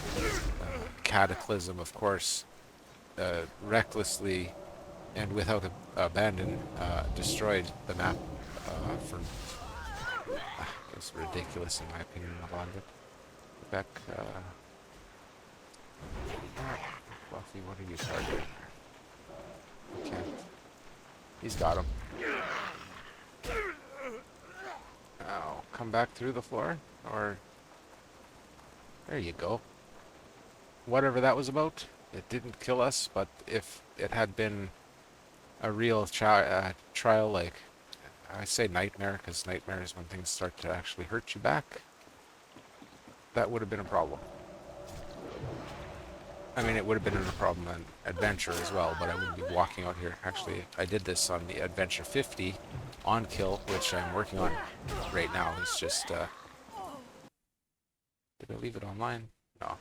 Anyways, yeah, I'm currently doing Adventure 50, and when I did this portion of this quest, I used water walking. I had to come in from the water here and kind of play with line of sight, because these guys don't really know how to navigate up here when it comes to getting into the water, so it seems like right now you'll have a whole bunch of them kind of scrambling all over the place, and one of them will just walk off into the water and come after you, so...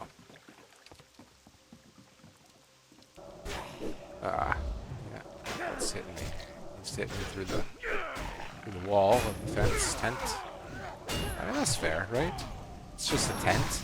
If you needed to defend yourself from somebody that was attacking you, you would, you'd use your hatchet and cut through the side of your tent, right?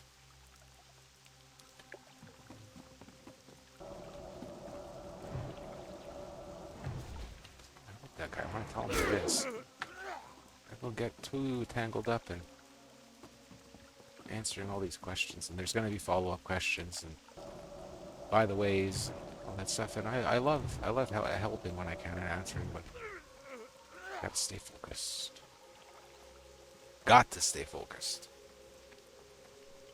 I'm gonna get slammed with some respawns, I think. But Mr. RX Payne is far enough ahead of us now that we shouldn't have to worry about waiting too much for our quests stuff.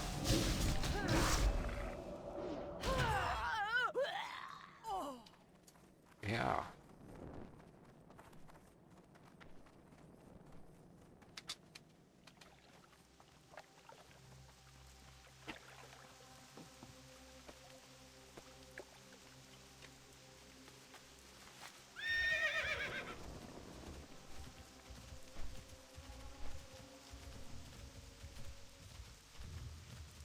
That was fun.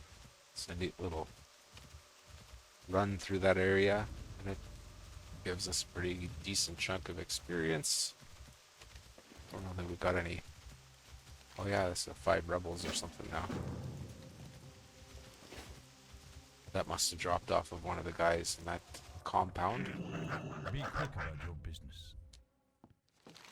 Yeah, he wants us to kill 5. Quickly. Where is it? 5 Scarlet Zealots.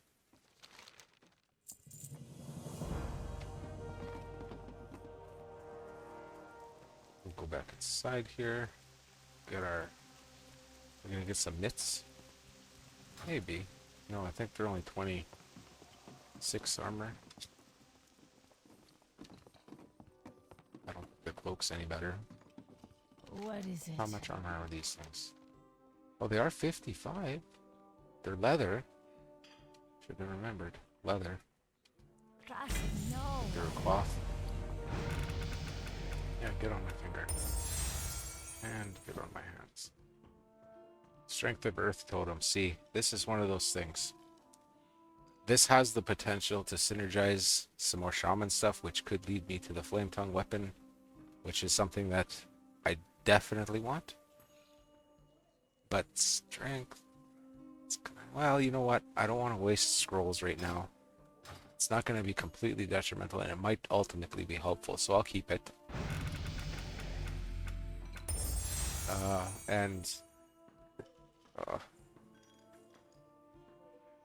It's extra work for a bit of a buff. 5-minute buffs. I don't like those. I'll keep that still because it's not really hurting us. It's not the greatest roll. I know I got a totem right now that I could toss down and gain a little bit of a spell buff for 5 minutes. I have a feeling a smart person would macro it somehow into something. Hey, cool little cleaver there. Yeah, a smart person would macro it into something. I'm sure. Use it in some magical way. That's tempting. We're not doing a... Yeah, let's put that in our offhand. Because that's, you know, a couple extra stats. A little bit of spell power. Yeah, we'll do that. I'm not worried about stacking Flame Tongue because I don't even have Flame Tongue, so I don't need 2 melee weapons right now. Gotta check. What would you ask of Nope, death? even the wrong. There's the level of Frostbolt. We haven't done anything with our skills, talents. Let's sell some stuff What here. do you require? Yeah. So Goodbye. I haven't been paying attention to the trees. Silly me. Apothecary. The poisoned everything guy. He's gonna want us to get some Murloc scales next, I believe. What now? The Murloc scales lines up with the Scarlet Warriors, which is nice, and sends us up to, there we go, Balefin scales. And it's gonna send us up to the Agamen Mills.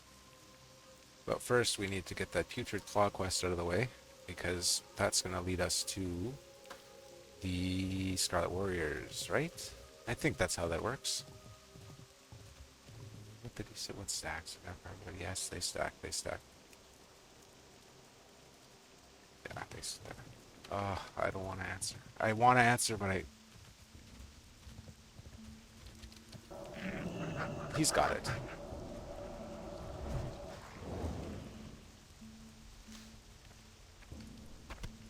They stack very well, and there's a talent that increases the healing by 54%. I want to say 50 something percent, and it suddenly goes from a trickle of healing to, oh, I've become an immortal vampire. It's a great build. The reason I'm not doing a build like that is because it does absolutely take a lot more cards. Like,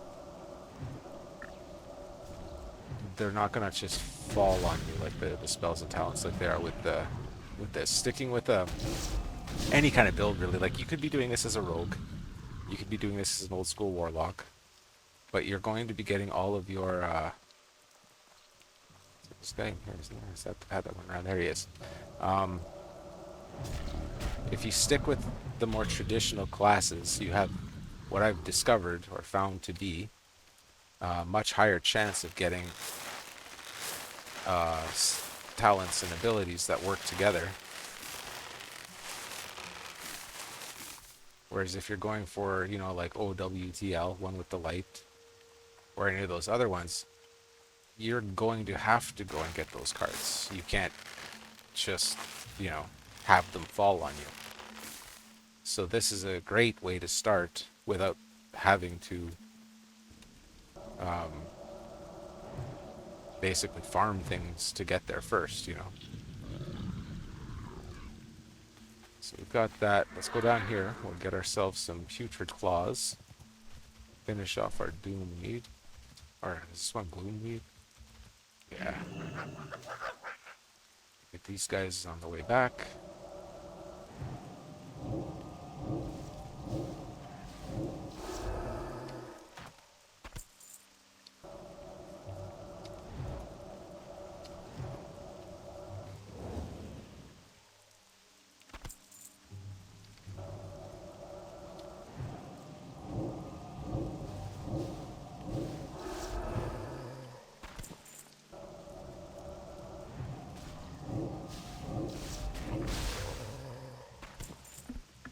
This is, I don't know, it feels like one of those builds that takes no effort. And I think that's the whole point behind it. It'll get you started. It's customizable enough too. That's something else I didn't mention is this evoker thing can branch off. You can really take it places. Things you can do with shadow damage and all kinds of stuff. It's fun. You get to that point where you start experimenting with your own builds and trying to figure things out on your own. And there's one of those trees. Actually, you know what? I can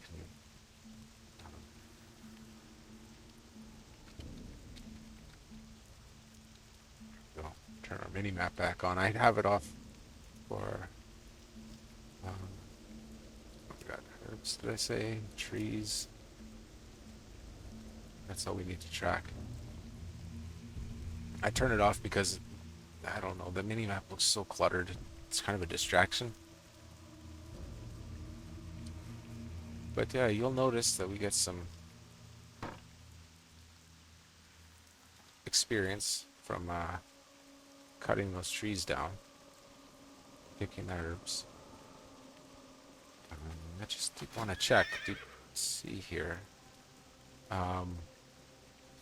This is what throws people off, right? It says no auction house, no banks, no boosting items, no mail.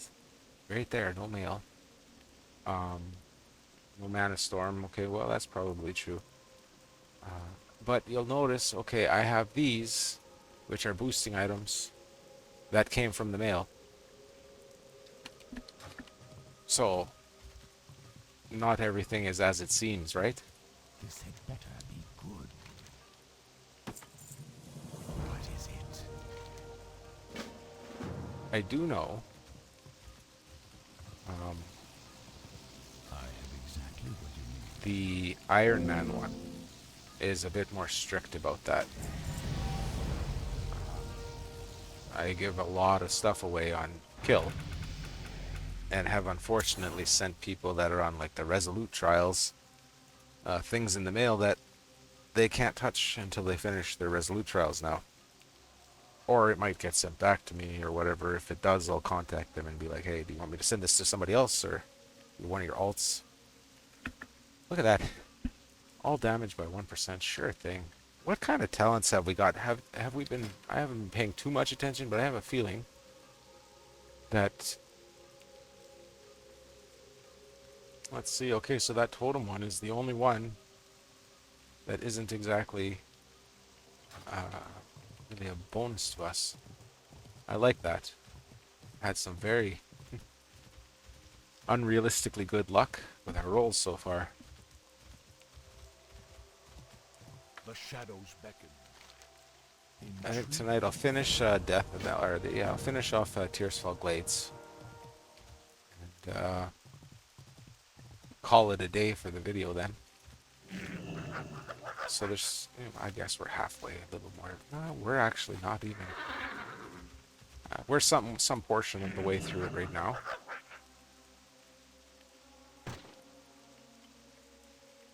And that's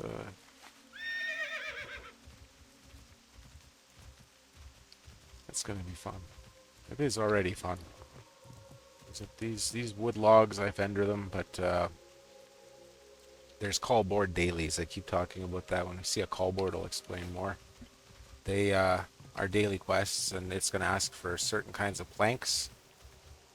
And the daily quests are 100% worth doing. Like, if you have the materials, the skill to go get the materials, whatever, 100% do them. You get a lot of marks of ascension, stuff like that. Here's our vendor. What is it? What is it? It could be the same thing I have come to you for since we first met.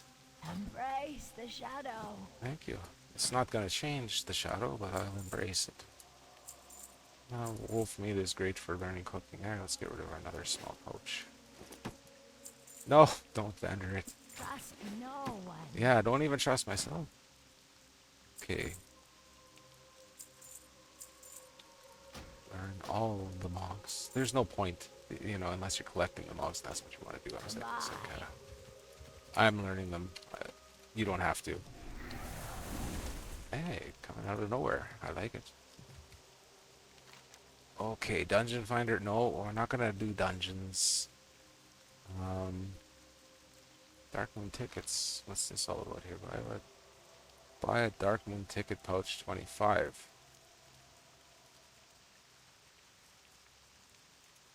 I'm gonna not do that right now. Golden.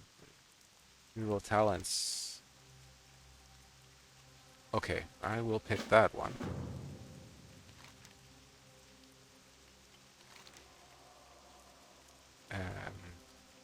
Yeah, we're gonna. Those are max level stuff. I mean, I think I can do the Dark Moon ticket. I don't know. Okay. Now, let's see. We'll go get those zealots. What's left in here?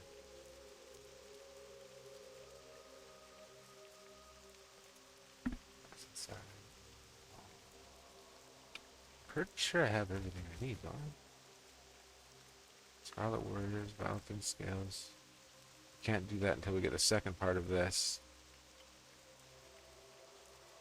Devlin's remains. Not sure. Okay, we're good.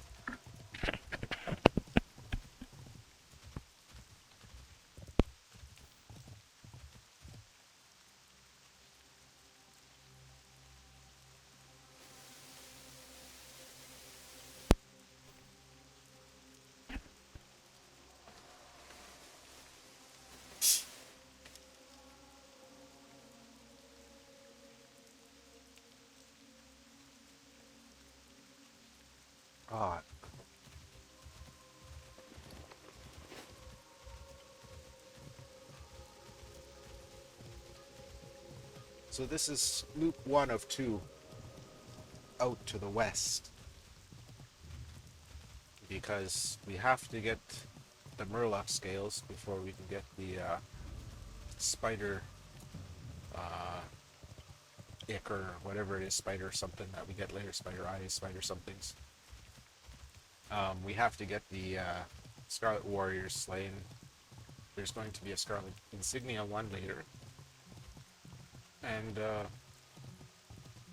if we complete, can't remember what it takes to complete. There's one part we complete, might be Deaths in the Family.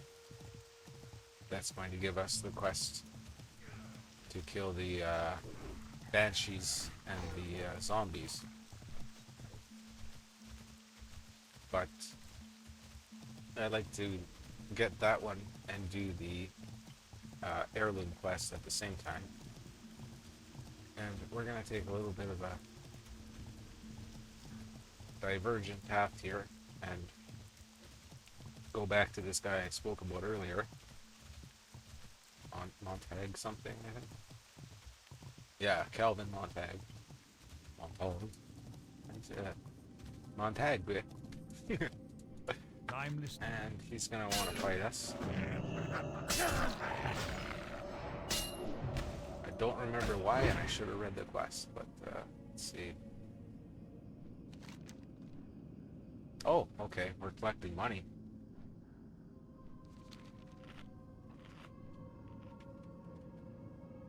You take your time. You know, you made the mistake, you owe something, you initiated the fight. But don't worry, let me give you a minute there to recompose yourself before we do business, shall we? Hello. Okay. That's right, that's the coin you promised. And good for you for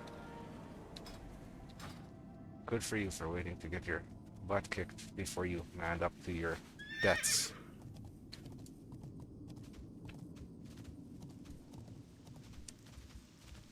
We'll get some. I want that flower. So, let's start.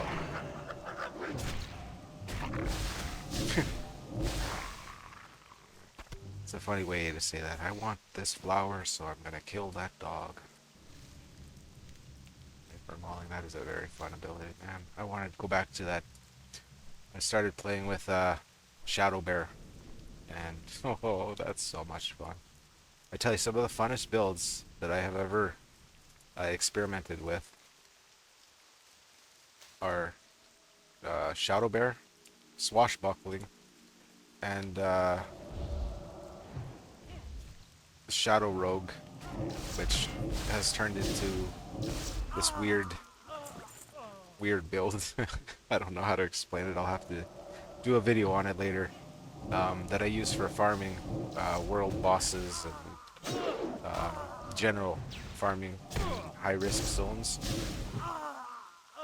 It's not a very high damage build. I think it's like 15 to 20k DPS single target. But it's also not really a pure single target build. It's not a pure DPS build. It's just very, very easy to play. Incredibly strong survival build that I use for farming. Anyways, it's fun. Swashbuckling is fun because that actually came out of one of my ideas for a auto attack only spellbind roulette build. So I started with the basic idea, like on that video I made a while back, just a straight up auto attack build, but instead of stacking haste and all kinds of damage procs that I could find, I went with the parry with a single-handed weapon, and it turned into some kind of weird machine gun with this single-handed melee attacker firing off flame tongue weapons so fast that yeah, it was fun. That's about all I can say. And then Shadow Bear is just, it's on its own bubble. Yeah. You just spam swipe and pop Shadow Bolts and everything around you dies and nothing can kill you because you're life stealing everything, and then you go ahead and take some Vampire Talents and it's just, yeah. You and anybody within like 15 yards of you can't be killed.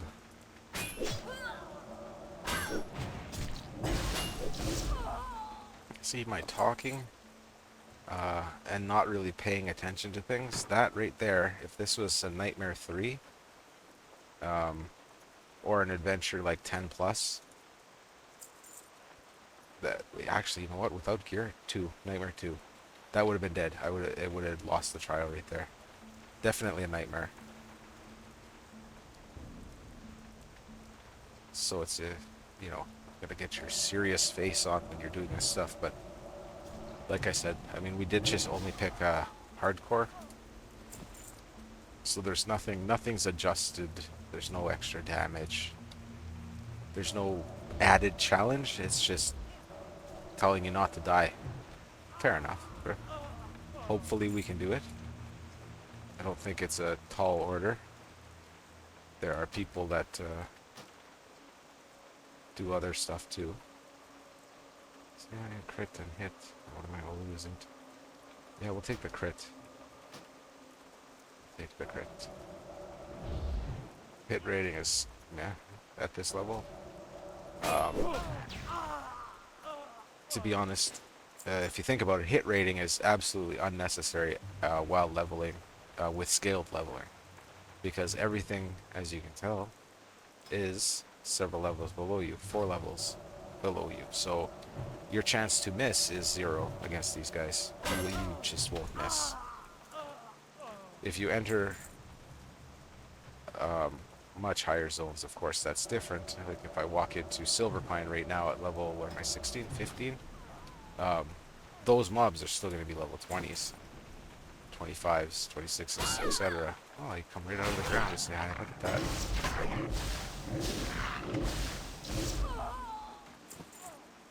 There we go.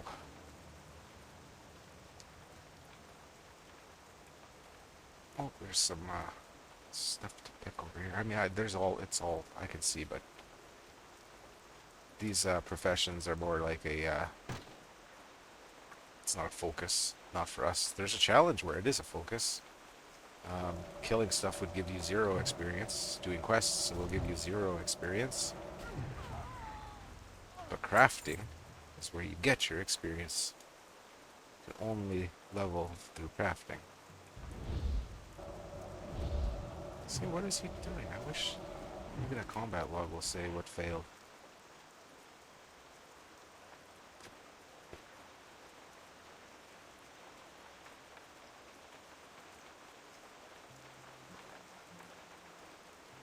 Nothing. It doesn't say. And it's weird that it happens, but that sound effect, I don't know. So we'll kill these 2 guys.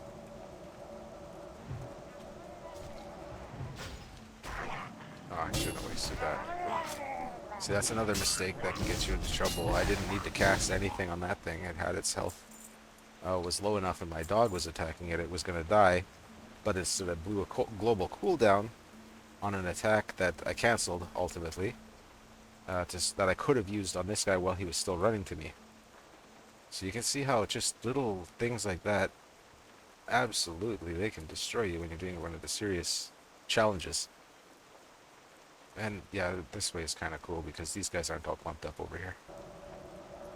You go over to the other side, where we just were. If you go down there, you're pulling 2 or 3 at a time. Up here, you're pulling them 1 at a time. And the drop rate is increased enough that, yeah, I mean, it's 100% right now. I think they had to have upgraded or updated the drop rates or whatever. Okay, new flag, clean up our thing. Let's see, we'll worry about those later. Okay, yeah, we're on track to be doing well. I think we're doing well. Definitely definitely not doing poorly.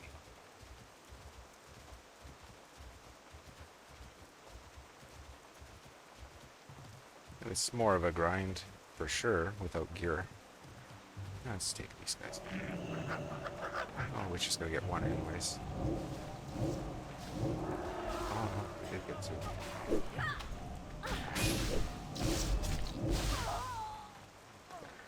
A tree. Two trees. Oh, we're doing it for 400 experience, I should say, right? I mean, these two trees are giving us the entirety of level 1 to 2. That's not saying much because the level 1 to 2 was like 5 dust bats, 6 dust bats.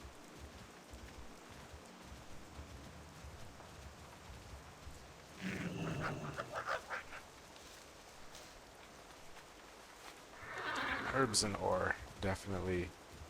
Any of the collection material or collection quests, or pardon me, professions are worthwhile. You get to 70 and do some high risk farming for high risk materials.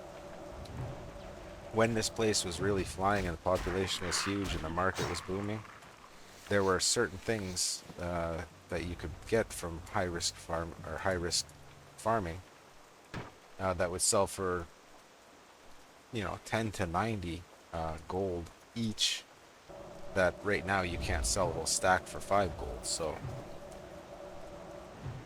it used to be entirely possible to earn yourself 2,000 to 3,000 gold per hour when the population was really flying. And I know that there were people that were out doing. That's what I was doing. There's people out there out doing that. At the time, I was only able to play 2 hours a day, maybe 3 days a week. And then a little bit extra on the weekends sometimes. But doing 2,000 to 3,000 gold an hour when you've only got call it 6 to 8 hours a week to play, pretty good, I think. But then there's definitely people that had that going much higher. The people that would take the raw materials that I was farming, like I'm happy I sold this piece of ore for, call it 20 gold. That makes me happy because I sold 1,000 of them. But then the person that spent 20 gold on that, Fire Blast is okay. That synergizes. We'll keep that. No. Yeah, the people that were buying the materials, that we don't have a crit one yet, so that's fine. They would turn that 20 gold lump of whatever into a 2,000 gold belt buckle or other enchant. Cool.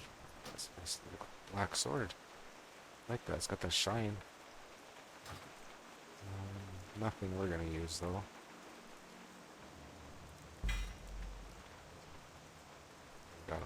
Okay, that's just a straight upgrade. Wilkie, yeah, you know what? They don't want that. Spirit's nice, but I mean that's got pure crit on it. Like I said, the hits are waste, but crit is very useful. Yeah. What is our crit right now? It's only 18% melee. Okay, what's the spell? Let's get that down out there. Wait, where's spell?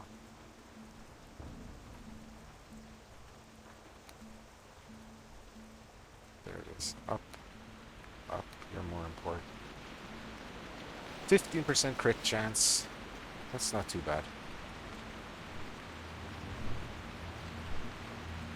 Maybe I'm getting over this way too far.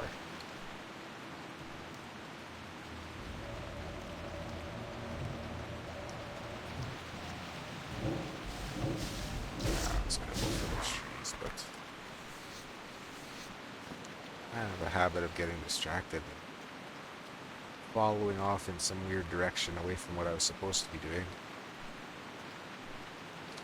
And unless I'm doing a speed run of some kind, if I'm doing a speed run, then it's more, I'd have music going, I'd have my blinders on, be focused, get in that zone. I like doing that once in a while. I mean, I gotta say, as much as I dislike Mana Storm, it did provide that, where everything became like an instinctual reflex. I mean, at some point it almost feels like you could do Mana Storm blindfolded. You know, you've done it so many times. It's just as long as, if you had a blindfold on and someone told you, okay, this is Tavarok, you'd be like, all right, you know, walk forward, turn left, good, okay, start casting, boom, he's dead. You know what I mean? You just, you know. And, yeah, it provided that sense of like, I'm so overpowered, I just have to type on my keyboard really fast and, you know, win everything.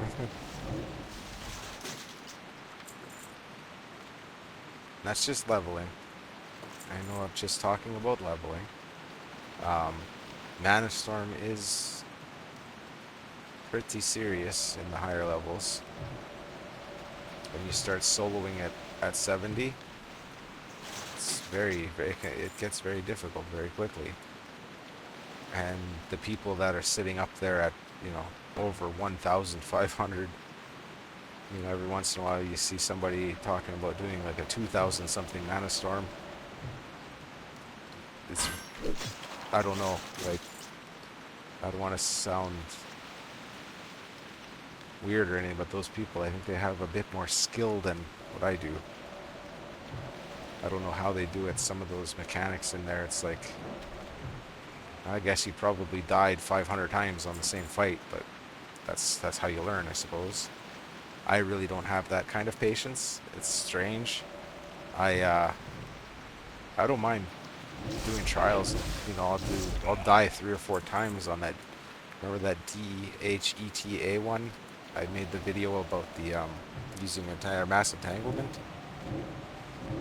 I died 4 or 5 times on that trial before figuring that out, that there was absolutely no way that I was going to kill those things before they got me. Absolutely no way. And I tried many ways. I tried tanking. I tried fearing them. And let me tell you, the reason fear is a waste of time with those things, there's, what, 5 levels ahead of you and they're elite. Your fear is going to miss or be resisted every time. I'm laughing about it now, but it was kind of frustrating what was going on. Where'd my dog go again?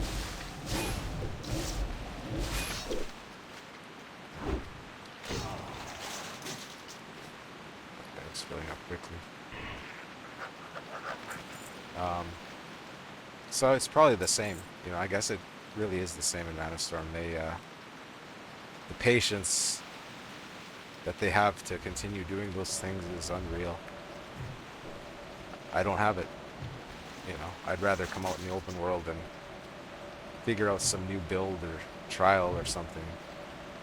I'm quite happy watching paint dry, but I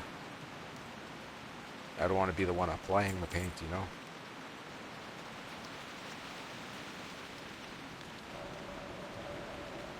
It's weird. Or like Sappho, how many hundreds of times has that guy done Mount Hyjal for that string? Oh boy. I don't have that patience. My patience limitation was Burning, no, it was after Burning Crusade. Was it Burning Crusade or was it Wrath of the Lich King? It was during Wrath of the Lich King, that's right. I had my tank druid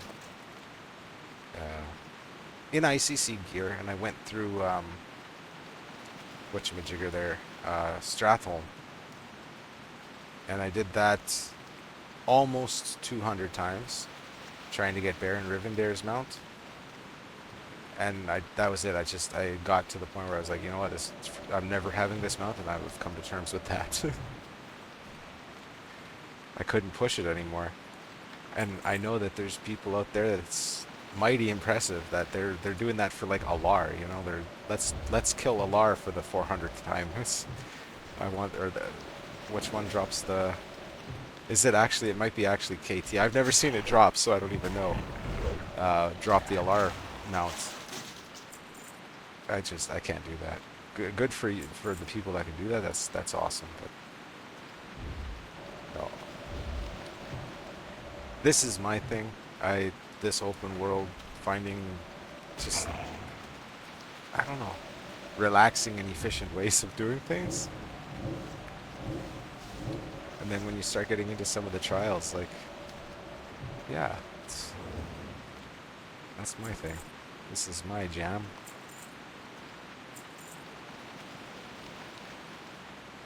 And you do, you know, eventually just kind of memorize. I guess it's the same thing. It really is. You can put a blindfold on me and, well, that's unrealistic to say I'd be able to navigate around here, but just knowing the quests and how to pull which mobs in which direction to avoid pulling them all, that kind of stuff. So there's some mobs, when I come across them, I'll show you, you know, there'll be like two standing side by side. And if you hit the right one from the right distance away, you only pull it. Or sometimes if you're really lucky, your frostbolt will crit and you'll kill one of them and the other one doesn't even notice. So that's always fun. Oh, look at that. Another skill card. Hey, Shadow Word Pain, that's nice. We're not going to use that in our build right now, but that is cool. Oh, let's try to pick this up, and that gives us nothing. That's okay. It's nice, but power spell. I don't want that. I do want to keep the. I need the spell power, not the haste.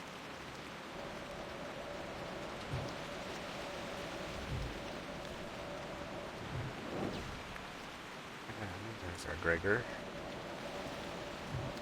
Oh, I'm supposed to be doing this. Ah. There we go. I wasn't paying attention to what I was doing.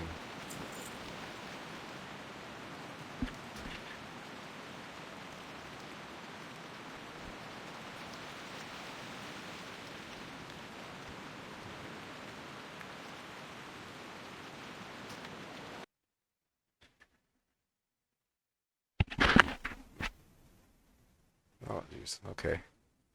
That would have sucked. Thought that was muted for a second. That would have been bad. Get this remains.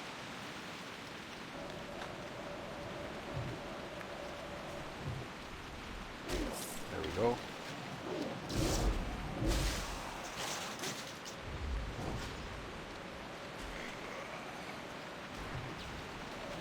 That was weird. What's going on there? I'm pressing one and nothing's happening.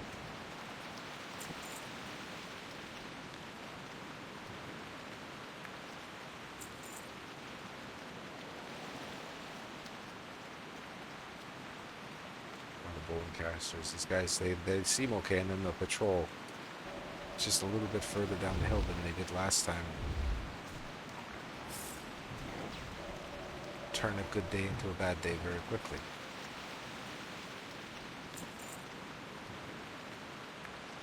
Dun, dun.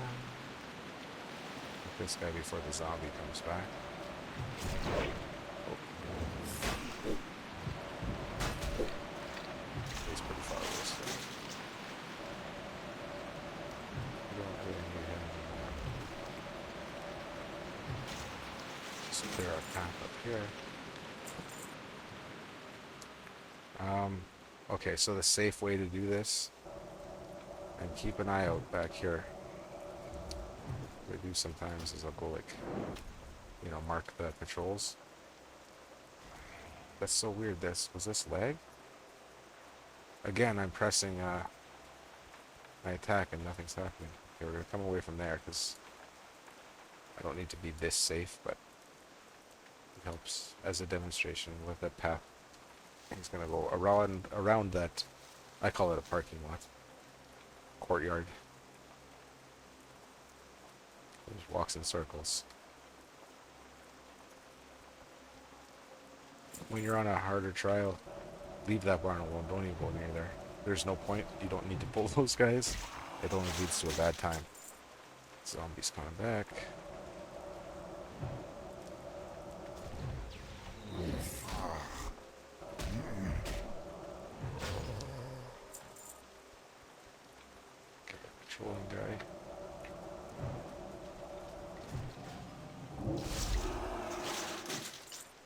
This guy is a problem if you attack him over there. So come around this side. But watch out.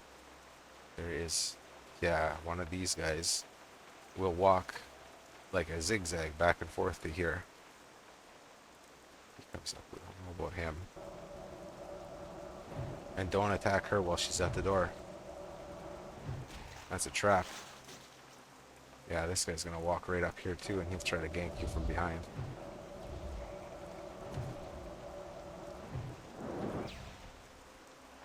Well, we can get him now before he walks back to the barn.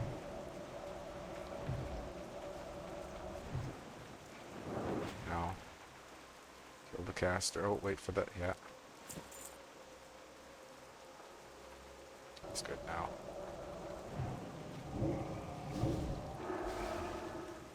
Caster first, because he's going to do the most damage in the shortest amount of time to you. That guy. Now the smart thing to do is wait for Nissa to come back to the doorway. But since this isn't a nightmare, we'll go inside. There's another world forged in there anyways. She's upstairs. We don't need to worry about the guy back there. Can we go? Yes, we want those. You know what? Let's take them.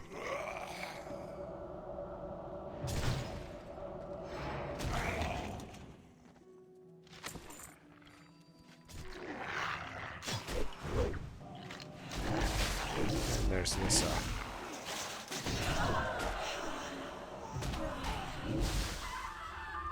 Handled well. That could have been a problem if it was a nightmare mode. Or map.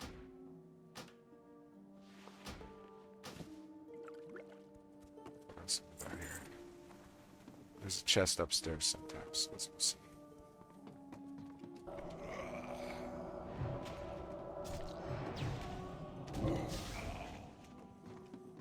No, no chest this time.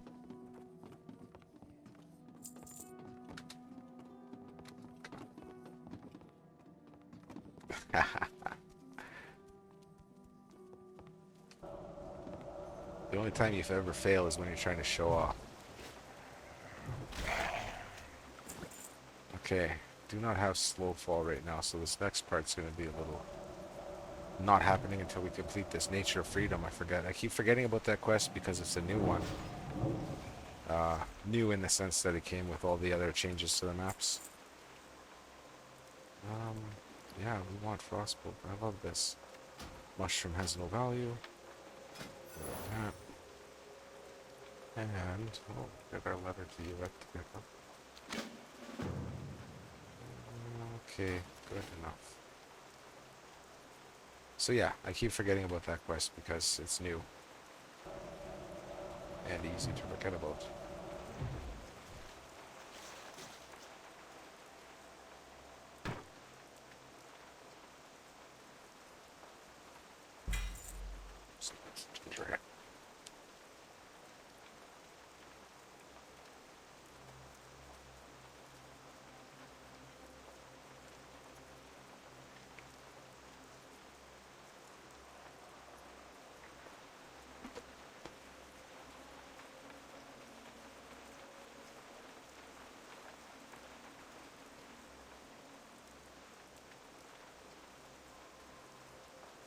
Find our zombies and banshees.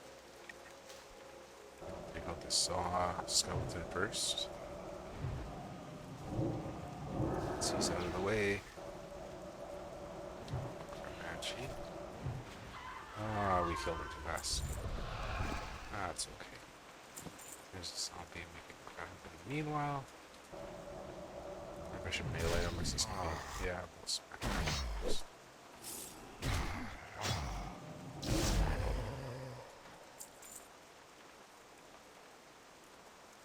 Let's get our banshees. They're all over to the east.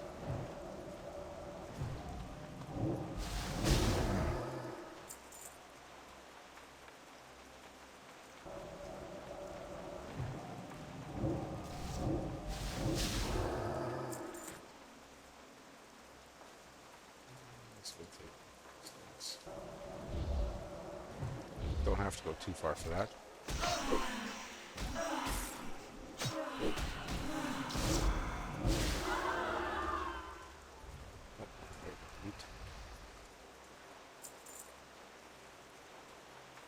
It's been hours and hours, but I still keep... Well, it has been hours and hours. Still keep trying to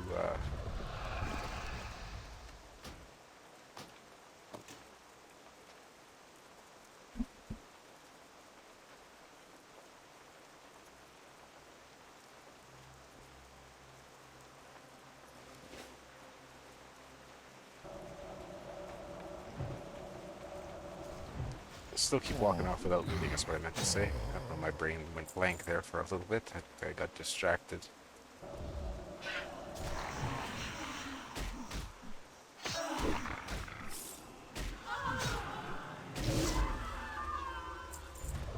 And now we go up this hill and do the same thing to that other guy. Hope not to kill him too quickly.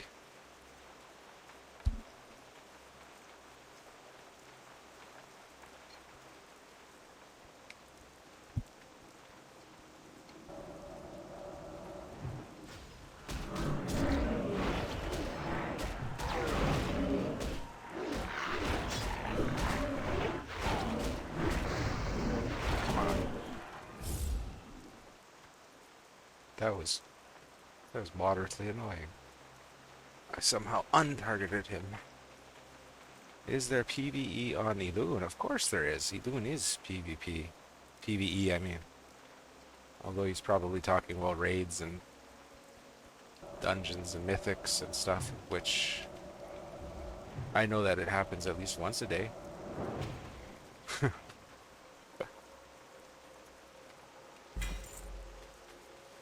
Alright, let's go turn in that quest to this guy over here. On the way. I'm gonna make some room when he goes. Oh, he's gonna attack me. Oh, no, no, look at all that, look at all that. Oh, that's a mistake.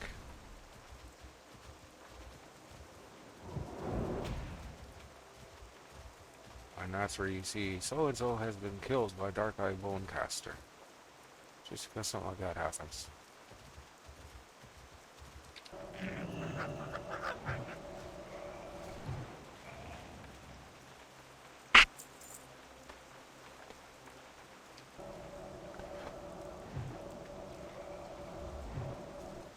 Well, our potion of experience has worn off.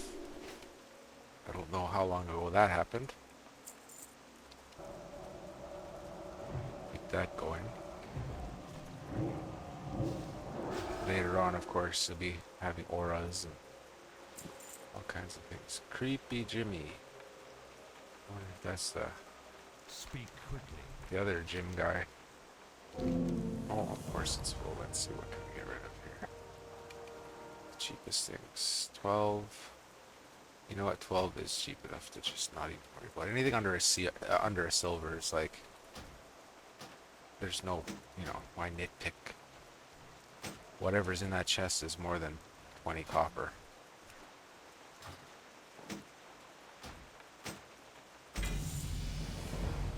Look at that. Nice.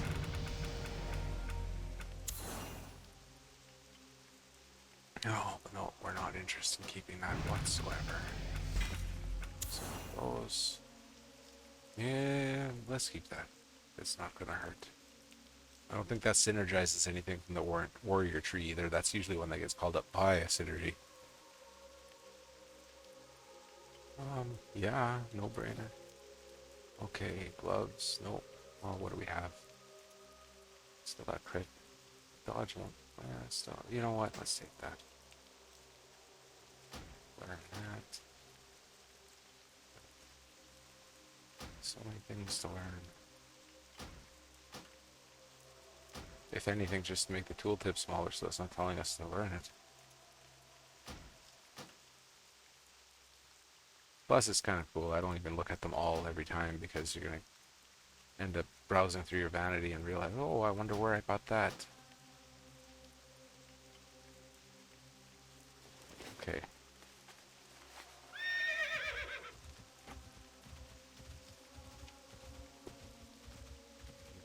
Back up over here past everything.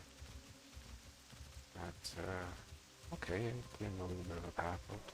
Oh, not worried about him. He's not gonna blend more. Still not worried. Going around here could be sketchy, but I think we're gonna be okay. Over to that furnace. No, we don't want to go there.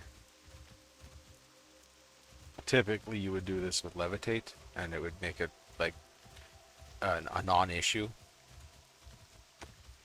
But we don't have levitate. We haven't been to Millhouse. We don't have any currencies to buy levitate. So we're gonna do this a slightly less safe way.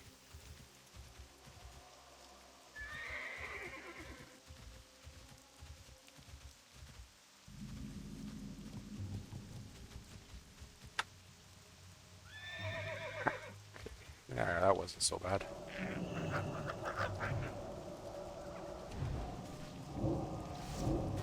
In later versions of the game, I believe on retail now, they've actually put a pathway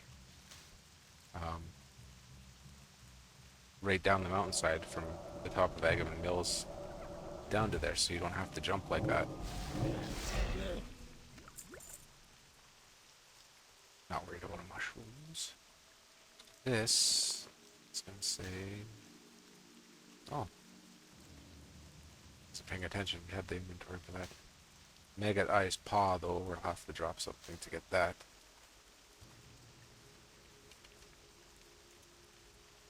That's nice. We had room for the embalming anchor too. That rare, there used to be a dog in there. I swear there used to be a dog. One of them demon dogs. Yeah, what was his name?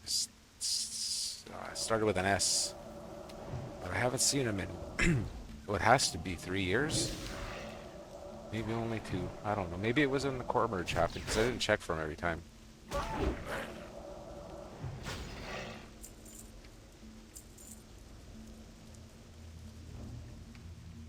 Yeah, he's not here anymore. There was a demon dog in here. A rare spawn demon dog. I swear, and his name started with S. But and it was like a 4-letter name too. It was like Smith or something, but not obviously not Smith. But you know, it's not there anymore. Wasn't Scar.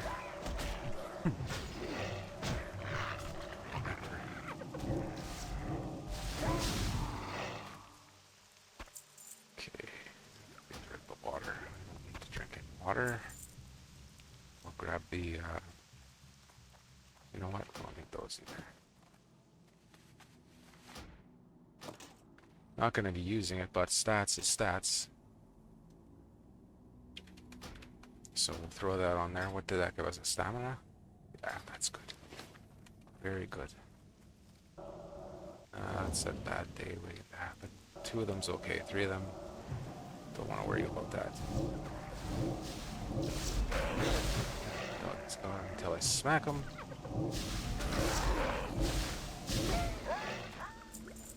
There. We got the mongrels, so we don't need to focus up that way. We'll go straight over to the grave robbers, finish off the acres, and grab those plants from the trees.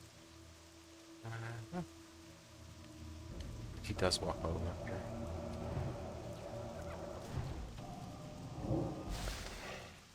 Strange pathing. He had a direct way to me and decided to go through the gate and then climb back over.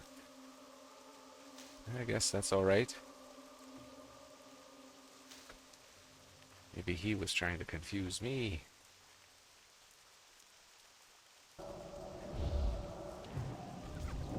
See, you did it again, did you? Voodoo. Whatever that weird sound is.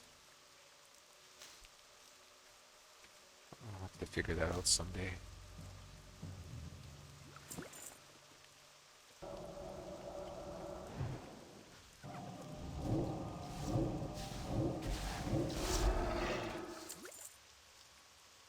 Copper, not worth. If it's over a silver, I'll drop a copper for it.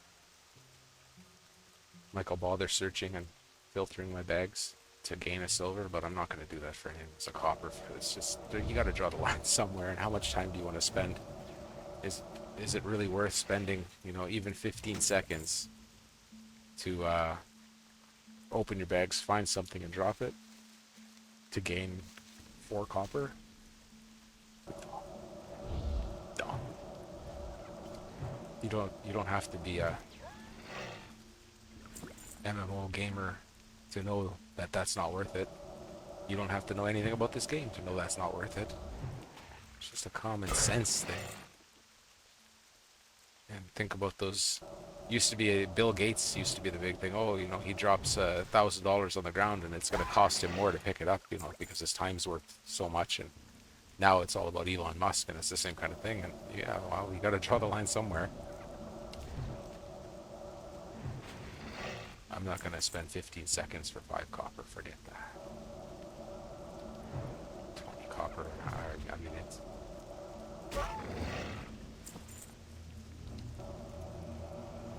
These guys can get hairy, but if you pull them properly, they're alright. On this side. There's one up in the hill. Does he patrol all the way this way? I thought there's one up there. Don't bother with those guys either. If you're on Nightmare, forget it. This is not as hard as it seems. You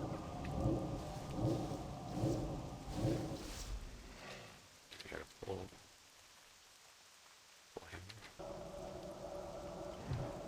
No, dog, come back. Ah, shoot. Oh no, they all went after him. After me? Okay. That was just a bad pull on my part then. Should have gone for the guy on the left. I don't even need to kill these guys anymore.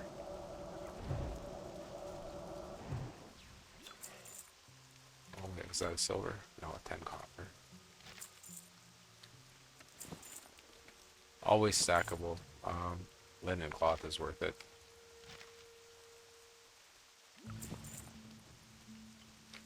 Worth it, like, to search or to sort through. What is that? A buck. $1.80. It's time meat.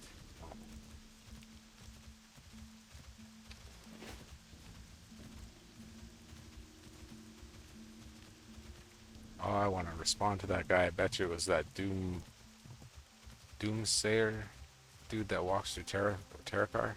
He sneaks up on people. The dead shall serve. That's going to be my guess. I don't think there's one in Hellfire that gets many people. That worm creature thing is not very sneaky. There is an orc that hangs out by the wall, by the ramparts. It's got a couple places up around the ramparts, actually. Inventory is full. 2. We don't do 2. Beware. Our enemy is How many abound. things have I got? 1, 2, 3, 4. Okay. 9, 2. And we'll get rid of the health potions. Okay. Beware. I think if we're in a situation where that health potion would save us, we're in trouble. Same with this. You know, there's no mob in an adventure or nightmare is going to hit you for 100. They're going to hit you for 1/2 to all of your health. So potions, you're not going to have time to use them. If something one-shots you, a potion's was never going to help you.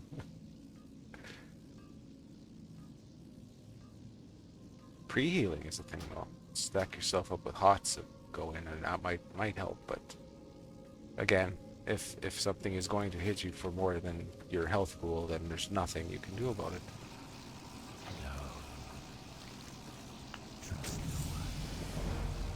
Yeah, we'll do that, of course.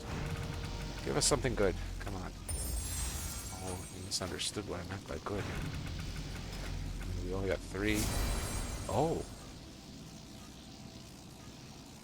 Yeah, that's alright. That's good. No, we're not going to be doing any shape-shifting of any kind.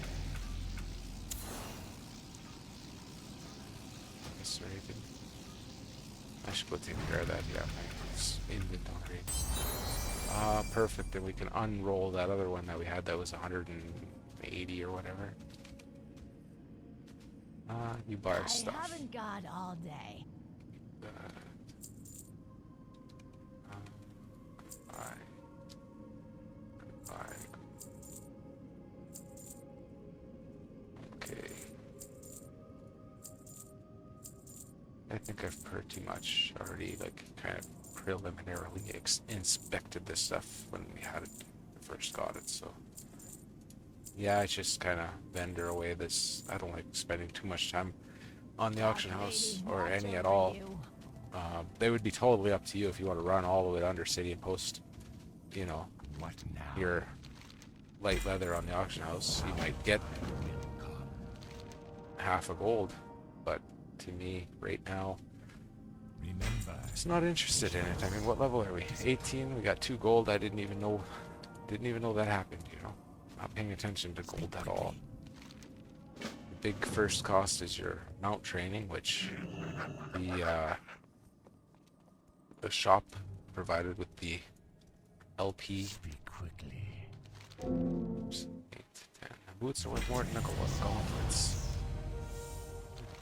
We're not going to Undercity, so no prodigal lich or prodigal lich. Man, that's nice, but it's not helpful. It's not helpful at all. Increase the duration of your, yeah, that's all right. Make people walk slower with the frostbolt. 1 more level? 4 more level. Let's see if we ding it in here.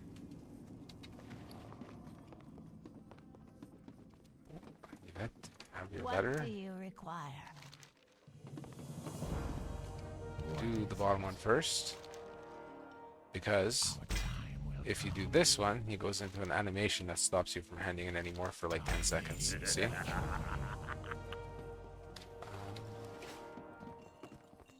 Nothing upstairs, nothing here. Okay. We'll open our chests.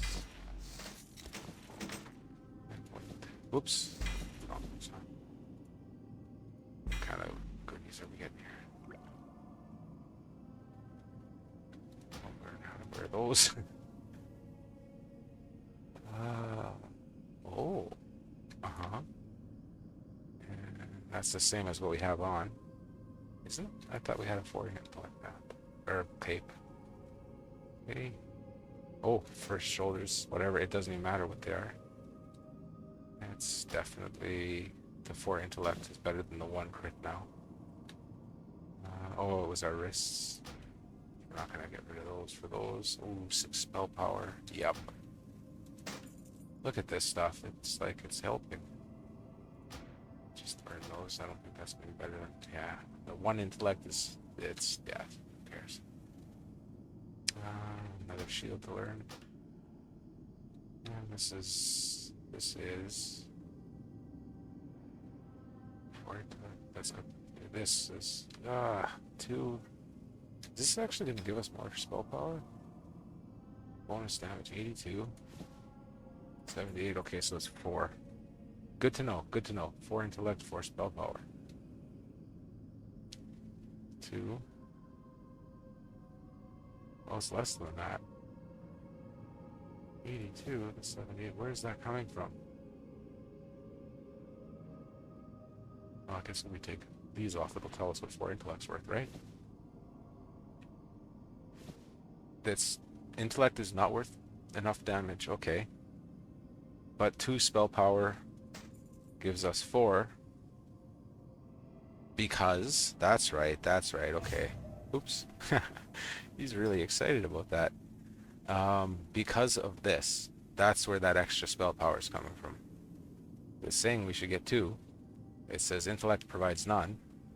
So 2 becoming 4. That's what that is. So that was just a little bit of something interesting's happening, but not really. Okay. Learn how to wear those boots, and then we'll sell this stuff, go kill some other things, some other stuff, and we'll be very close to the end of Terrace Fall in the end of our video. We'll get our completion zone thingy for it. Time will come. First aid, I will not worry so much about first aid right now, but I do want to get rid of that cloth. So what am I talking about? Let's do it. Get rid of this. I'll stand next to the first aid vendor, so we know when to train up. What now? It's gonna be a little bit before we get to some cloth, wool cloth anyways. Not anything worth worrying about yet.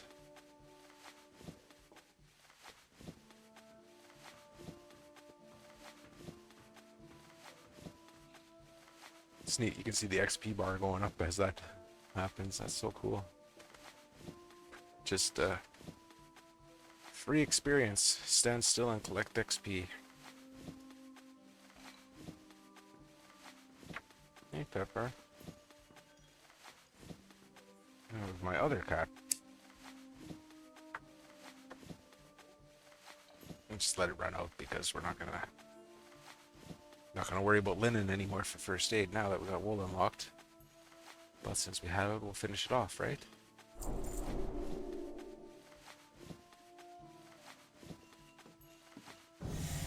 Look at that. Leveled up from Goodbye. crafting bandages. I'm gonna keep that because we don't have the that's gotta go on SF. We don't have the card for the free one, so yeah. Sure. Nothing to complain about there. I'm listening. Yes, we'll speak with him. And then he's gonna want us to talk to the other guy again, I believe. And then we'll be able to go kill some more stuff up at the Agamemnon Mills when we go get our heirlooms. After looping through the first Captain... Is it Captain Perry? Yeah, oh, it's right there on the quest log. Hello. There we go. Okay, so we don't have to go back to him.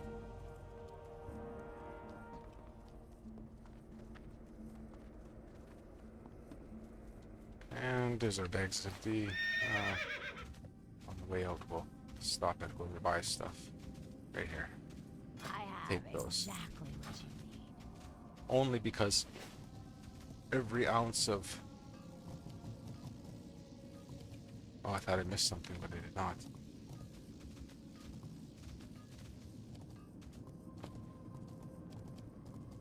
See the Death Guard linea, this stuff, I'm not running over that way yet because let's finish off over here. Finish off the west. Because if we go over here and we do this Scarlet insignia ring and this at war with the Scarlet Crusade, that's going to unlock the next one that has us go up the hill on the other side of the field that she is going to give us the quest to kill some ghosts. So to save ourselves doing a whole bunch of back and forth, we'll do one loop here to finish off this side to unlock all the quests to go to the other side. If that makes sense. It's just, it seems like it's closer to go to the other side until you really realize that what you're doing is kind of spinning in circles and doubling back.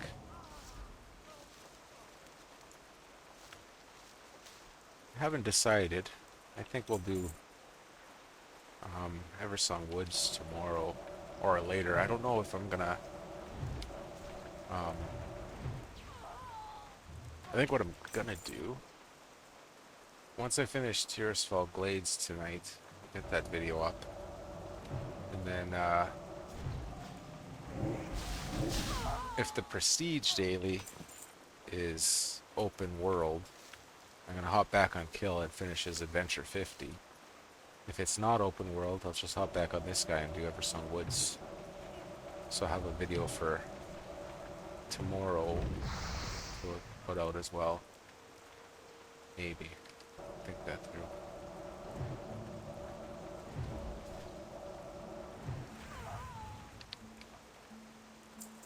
There we go. Let's see what the missionary's gonna get aggro, but that don't matter.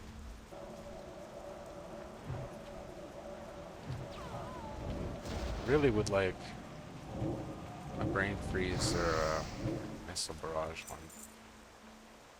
The brain freeze would be ideal. Get that instant cast fireball going.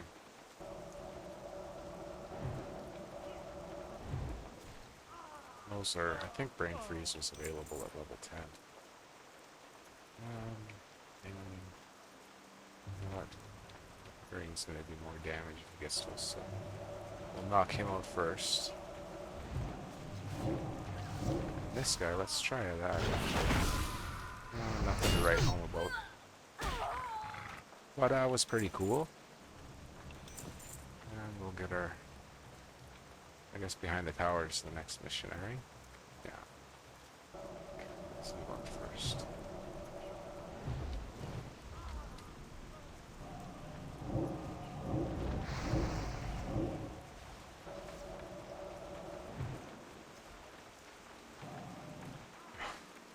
No idea what my dog was doing right there.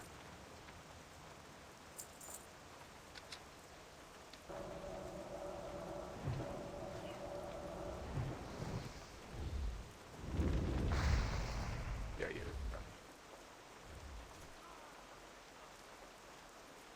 Uh-huh. Yeah, good. We're gonna go after this Peace Bloom by means of 12 minutes.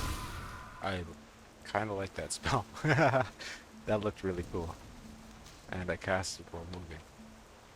Very nonchalantly with my hand.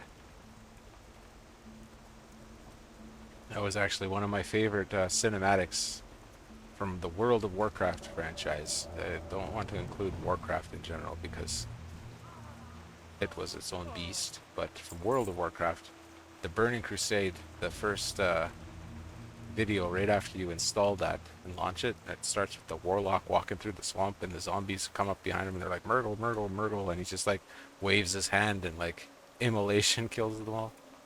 Ah, that was cool.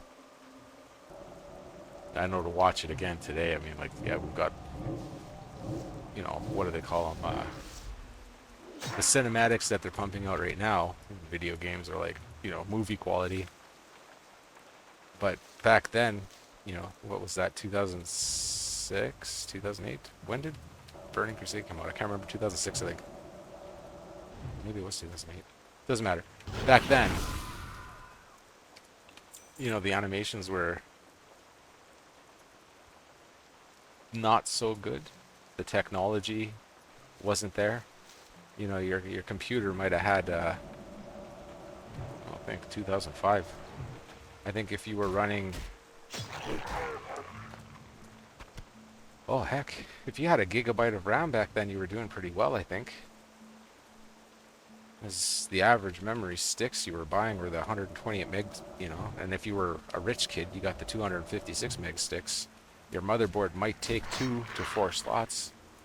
So yeah, think about what kind of video, CG animation, what were you watching back in 2005 when you might be lucky to have half a gig of RAM in your computer,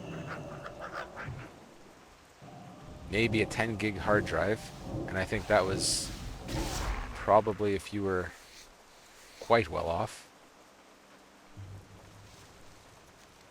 So seeing a full screen animation in a video game like that, for a lot of people, myself included, it was kind of the first time to see it like that.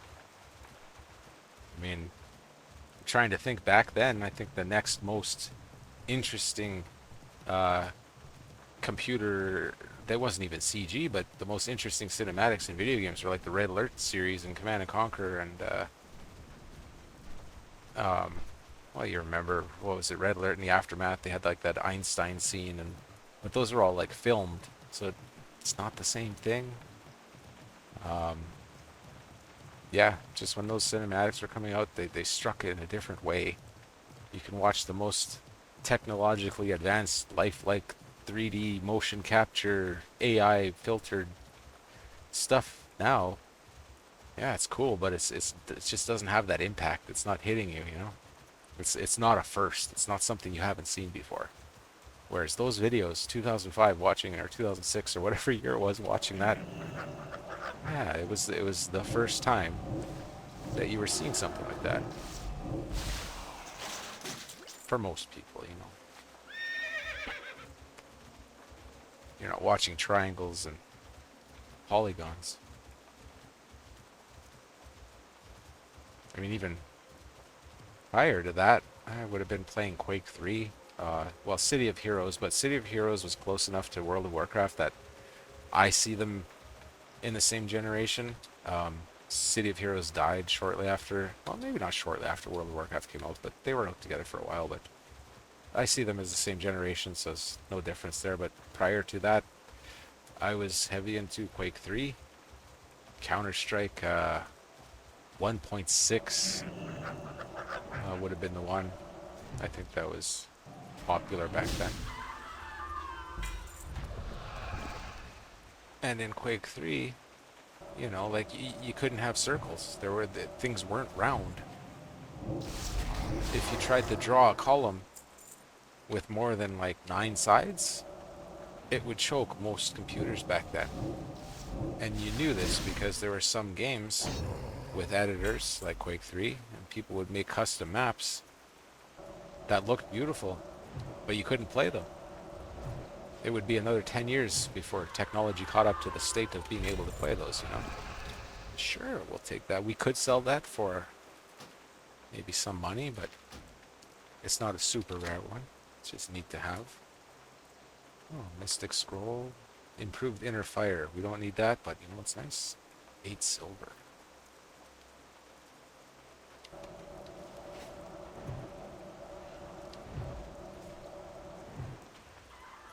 And I think, and I'm probably not alone in this thought, but a game like this, where, you know, like I have the HD textures even, I'd have them turned off rather. I keep it the way it was. I don't like, you know, after Pandaria, after Cataclysm Pandaria, you know, they changed the look of Warcraft. They changed the overall, like, feeling of it all. It became more cartoony, in my opinion. More rounded, more, I don't know. This has a grit to it. This has a pioneer's grit, you know? They were doing a lot of firsts. By no means were they the first, you know? But if you came from Ultima Online or EverQuest, well, think about, I'm sure there's a lot of people that played EverQuest and then hopped into WoW, and it was like, wow, they changed everything. They didn't necessarily invent anything new. They just put everything together in a package that said, hey, we have all of the things that you enjoy right here on this, you know, 6 CDs plus 3 days on the dial-up modem download to update, you know. But still, we have it all, and that's what made it popular. And then they started, you know, trying to reinvent the wheel, and some stuff took off, some stuff was cool. But this right here, this original grit. Think about on Ultima Online, isometric, you know, like the original Diablo camera view. Pixel textures. Everything was pixels. It was very grainy, and, you know, back then it was amazing. But everything was flat. Everything was 2D. And then for me, okay, next I moved from that to City of Heroes, where it's 3D environments. But if you think about that game too, there was no there were no hills. It was all a flat city with boxes for buildings. Every instance was the same set of square hallways with big rectangular rooms that were filled with obstacles of some kind. And it was all just flat, and, you know, they tried adding height, what do they call it? like a vertical kind of play field to it by giving people the ability to fly and run up buildings, and you know, on top of roofs you'd have swarms of mobs and stuff.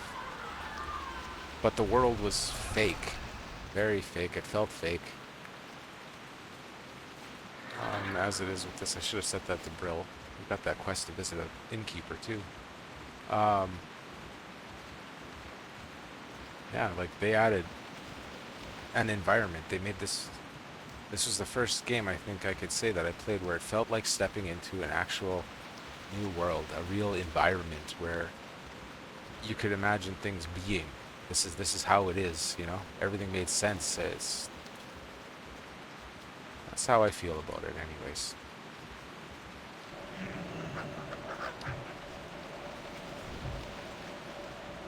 Again, other games pulled off individual things just as well.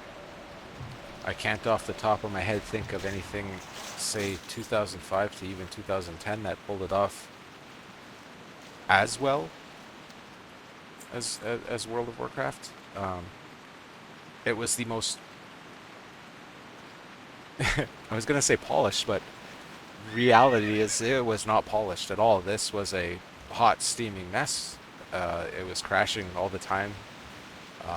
I'm talking about World of Warcraft, not Ascension. Ascension is doing better than World of Warcraft was. If you think back to the vanilla days, think about the launch of Burning Crusade.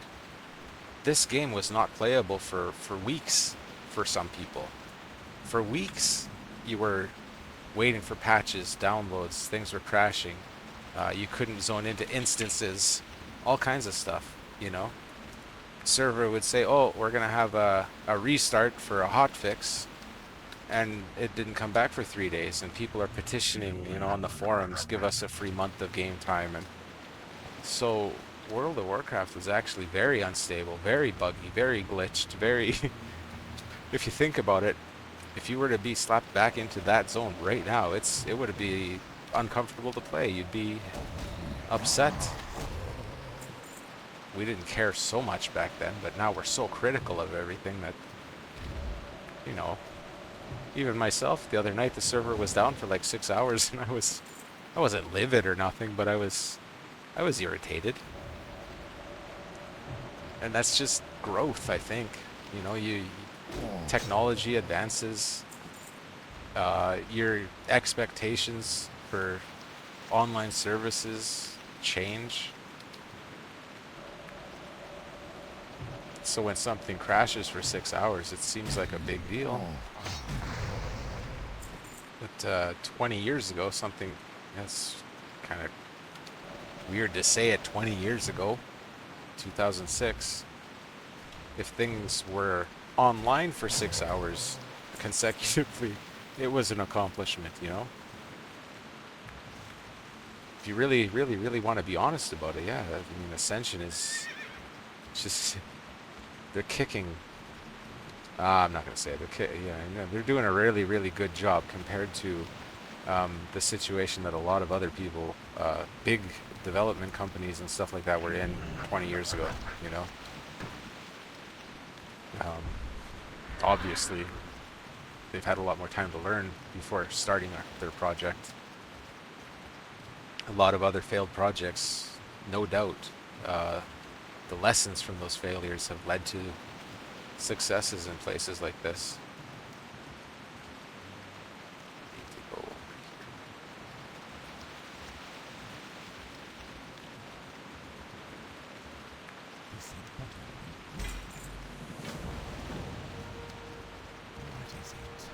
Of the mines. And now, did he give us? Yeah, Backyarn. That's the one that's. This one. It's not particularly difficult, not particularly dangerous, but it is absolutely one of those quests that, if you know, it can get out of hand very quickly and completely destroy a run. You'll see it every once in a while in chat, where somebody will lose to a Scarlet Friar or Scarlet, know what? I don't remember the name of the other ones out there. The guys with the swords. But this is the part that of this chain. If you're gonna fail, it's on this part. I think his last name is Captain Mel Ranch or something like that. The last part of this chain, which we'll get to. He can be dangerous, but not as dangerous. His guards and patrols are spaced farther apart. Pay attention here. Is there anything I want? Hold 2 steps. No, I'll keep the crit. So what's our most valuable one here? This one. Victory for some. That looks good. Oh yeah, visit an innkeeper. Let's make our Hearthstone here. There we go. I'm listening. Yeah, you Do get not to seek death. buy some stuff. I still have 6. Oh, I do? Okay. Get rid of these. I'm not gonna keep trying things on all the time. We'll capture that one. Inner fire. No, that's not going to be valuable. I don't think. If I'm wrong, then laugh at me, but I don't believe that to be a very valuable mystic enchant at all. Wool cloth, we don't need anymore. We're looking at, or I mean, sorry, we need wool. We don't need linen. Not worried about those. Or that. It's getting close. The staves are getting close. We're going to save that. Goodbye. Not these guys.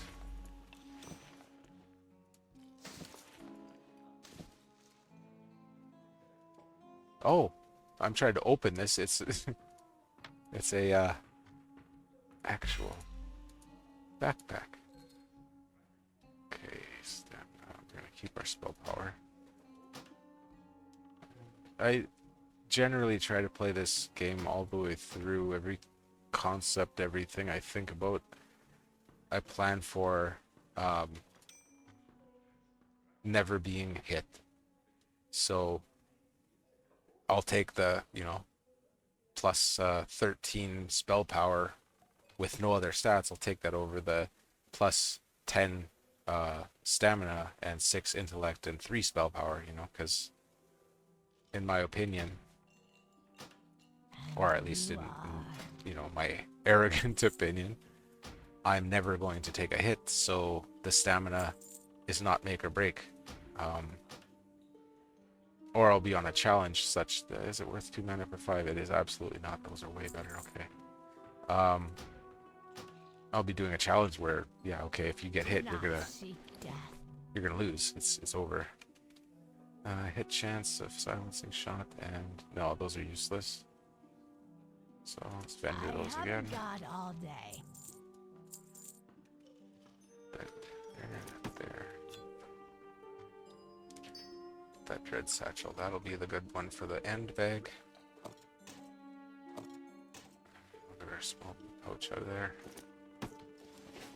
Move that satchel, not that one. Oh, pardon me, it is that one to the end. Dark lady, watch over That you. and that, right? Cool. Okay, everything worked out. Oh, do I want to save that for my bank? 8s. Yeah, no, What do no. you require? You're just, starting off, right? We're not going to worry about storing things in the bank because we need income. So if we're storing things in the bank, we're not making income, right? Am I wrong for thinking like that? There's probably so much better a person could do. Let's go get those lots. To make gold or whatever than what I'm doing, but to me it's like listening to the radio, listening to music, reading a book, even watching a movie. This is relax. I'm not panicking, I'm not freaking, I'm not looking at my gold and saying like, oh my god, I want to get a my own book of Ascension and it's never gonna happen, and just relax. It's supposed to be fun. It's supposed to take the stress away. that's something, you know, like, I don't know. To each his own. Definitely not, you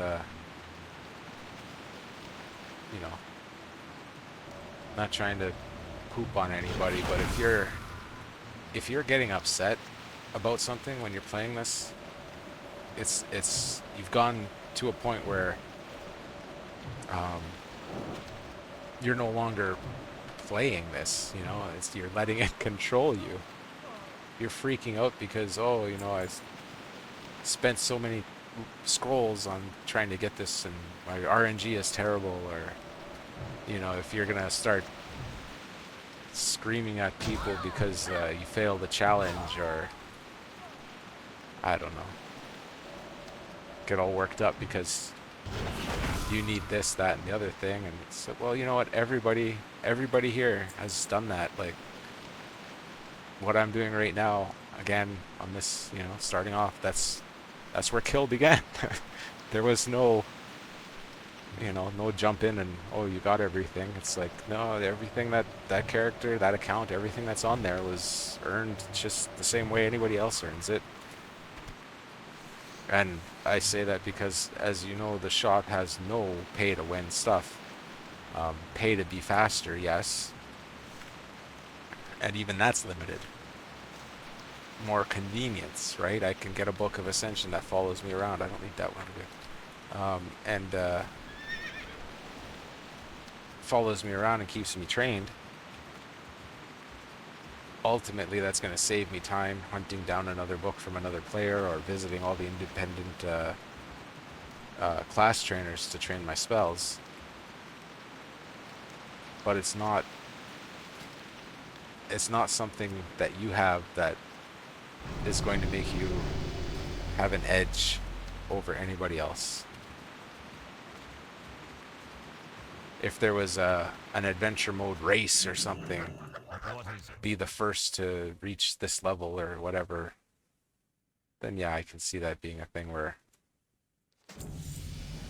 you're gonna get a head up over somebody, but it's not like that.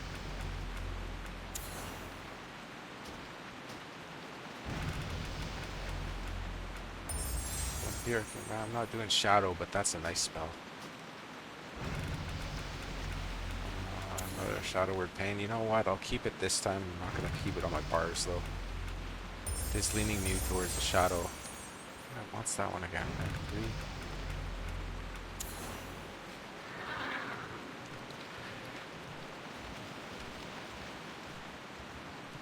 3. Okay.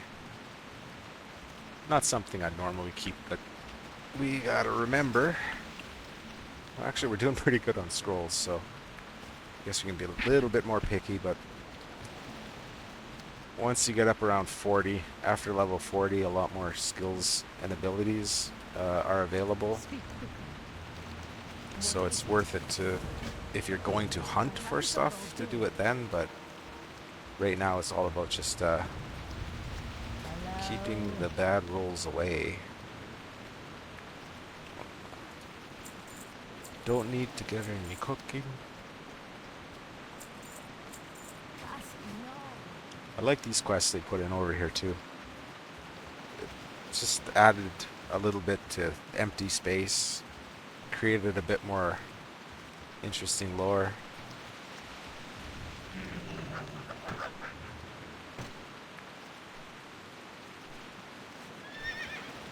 Somehow keeping it all fits.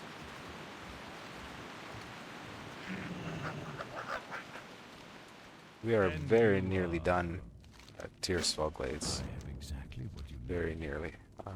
We'll get through another half potion maybe. I don't even remember what that does. Sure. Ooh. That's too bad. Really? Good for a druid, a healer, something like that.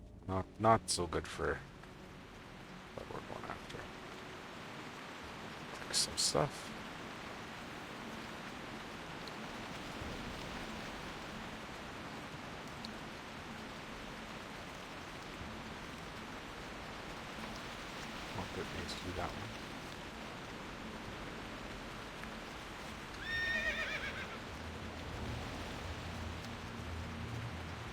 Now these elite guys up here, I wonder if they're actually going to be... Watch out. Who's this? Creepy Jimmy. Alright, we'll let him have the field. Let's go up top and do the Scarlet guys and the spiders. And we'll be done. Oh yeah, we're pretty good. We'll be done when we get back. Alright, let's get done.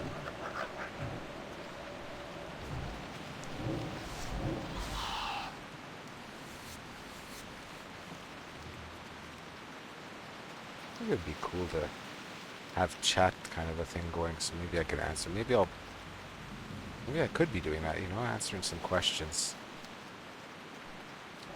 Or I don't have to stop and type to answer questions. I can just answer questions in the video as I'm recording. Yeah, that'll be okay. As I see them.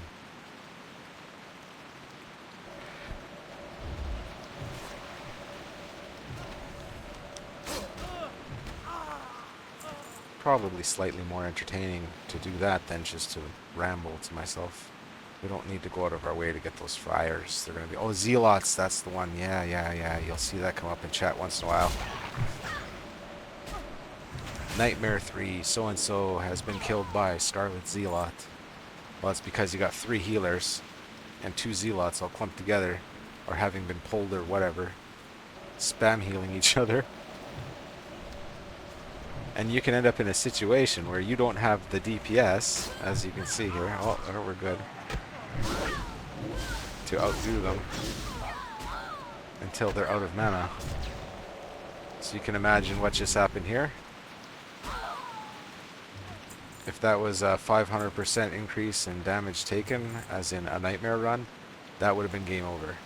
But I would not be attempting a Nightmare run like Nightmare 3 in this gear. I would have heirlooms. So just thinking, you know, people that do accomplish that with the gear, you know, start a fresh character using no heirlooms and complete a... Where'd my demon go? Yeah, if you complete like a Nightmare, or if you do personal Nightmare on your first ever character, like, that's pretty damn impressive. That really is. I think even a oh, power word fortitude, nice. Even a returning player managing to pull off, you know, a Nightmare or an adventure, call it 10 even. Nice, we got some cards. I like it. Fortitude is great. I don't know if it's something you would card, but it's just good to have. I have carded King's Mark of the Wild. I've carded Arcane Intellect, but some of them, like, not really worth carding. Arcane Intellect is special because on Ascension it provides a bonus to spell damage as well as... Yeah, we don't have it. Remember when we did? And I rolled it away. But yeah, it provides spell damage as well as intellect. So it makes it worth it. And because it's a buff, it doesn't count against anything like stances or the Twisted Mind buffs, things like that, Frozen Mind. Which I'm hoping we'll come across. Twisted Mind is one of my favorites for a caster. Rather for a non-shadow caster, because if you're gonna be a shadow caster, you're gonna go shadow form, I hope, unless there's something better that... I mean, I'm not saying I know everything, but shadow form definitely seems to be the stance to use when you're doing shadow damage.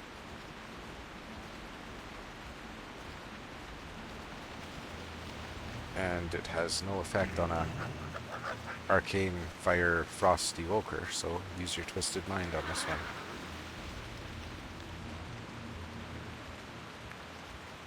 It's really cool that they actually created some form of stance for regardless of what kind of class you're building.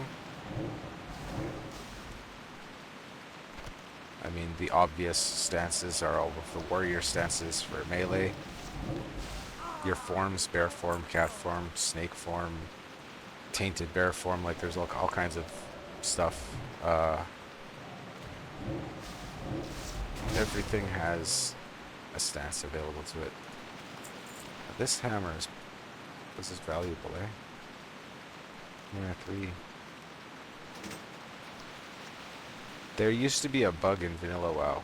I don't know. In Tirisfal Glades, you could, on occasion, loot a hippogriff feather. And they were, I believe, 1 silver and something. And it was kind of a neat little strange boon if you're a brand new player to loot something worth a whole silver. But it was, I don't know that it was super rare. It just it was a level 40. One of the ones meant for hinterlands, or one of the same ones that whatever.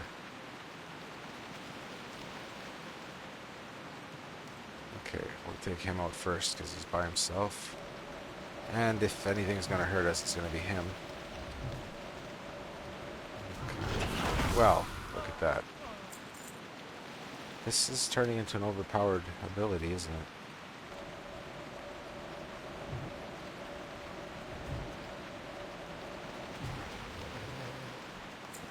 However, I'm not relying on it all the way. Yeah, there's some abilities in this game like Beam of Hatred. You grab that and it's just a joke.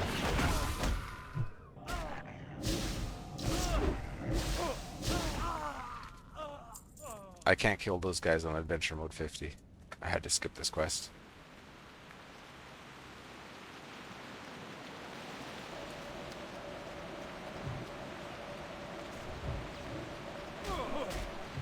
There was also that quest in the Barrens where you have to summon this dude named Varog the Dervish. And to do that, you have to kill centaurs near the is it the Stagnant Oasis? And you just keep killing the centaurs until this dude shows up. Well, there are 2, what are they, Kolkar Marauders that patrol through there. And they are not scaled correctly to the zone. At level 55, which is what kill was when I was there, they were doing 7,000 and something damage in one swing, which with my 4,000 hit points was obviously a one-shot. So yeah, there's some things that just don't quite scale very well, and then when you introduce the additional obscene scaling from Nightmare or Adventure Mode, it's off the charts. It's like logarithmic or something.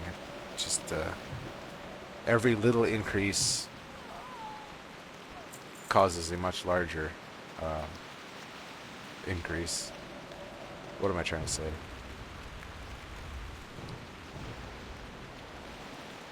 It's like OP to the nth power.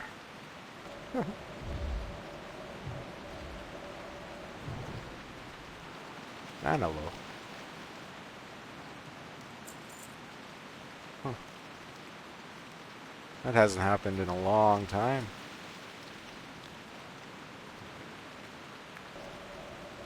But we're almost done. Which one is Vera? Was she the one in there? I don't think I need to sit down and have a drink. Do we have what's this? See, that one might be alright, but I don't know how many, I don't know if, I don't know enough about any of the bear builds to know if people use lacerate. Oh, don't say that damage, you're going to curse yourself. Poor guy. Oh, I already polished, didn't I? Did I? I guess I did. Oh yeah, that's right, because I was talking about that hammer when I picked that. Okay. Forget what I'm talking about. Forget what I'm doing.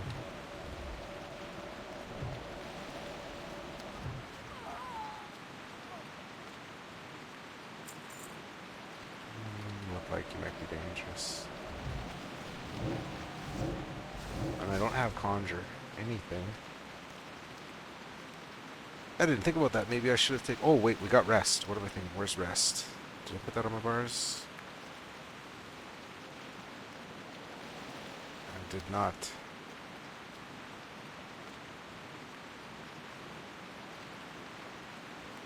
Okay.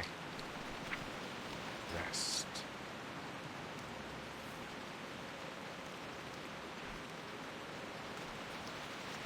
Rest is actually... It's a very, very good... I did a bad thing. Okay, we're gonna be okay. Oh, yeah.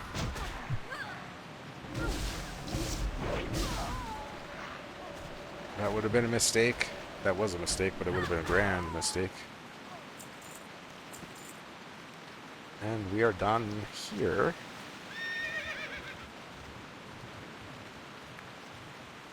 Oh, we run back. I'm gonna... This...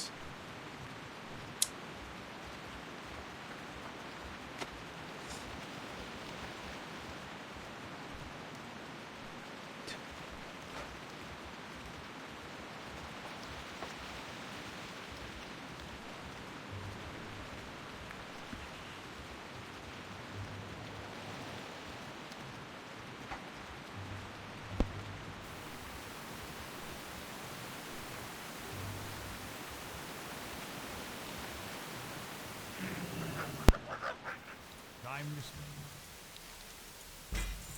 Speak quickly.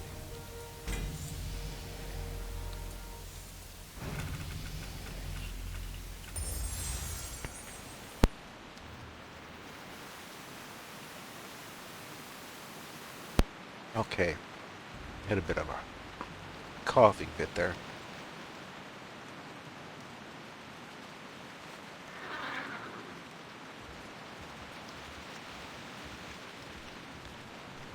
Yes, I haven't been grabbing all of these trees and herbs and stuff. Nor have I been skinning, have I? But I haven't been killing anything that needed to be skinned, so that kind of makes sense. Be quick about your business. Quick about... Oh, wool cloth. We're going to need that for first aid.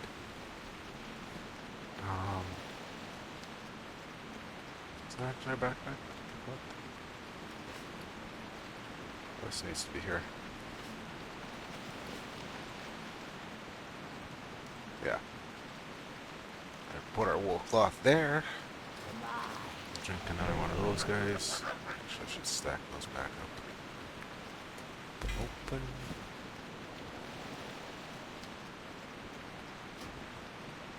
See, that's a nice mace. That's makes me want to play like an agility character at some point.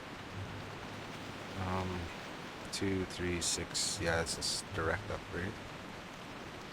Nothing happening there. I'm just gonna vendor those until I know, like, if I come across one that I know is worth something, I'll, at the very least, advertise to give her away.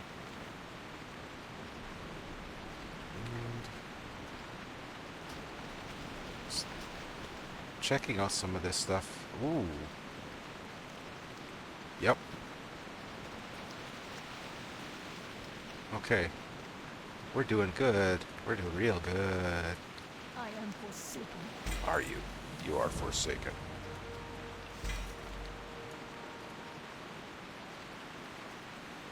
More scrolls.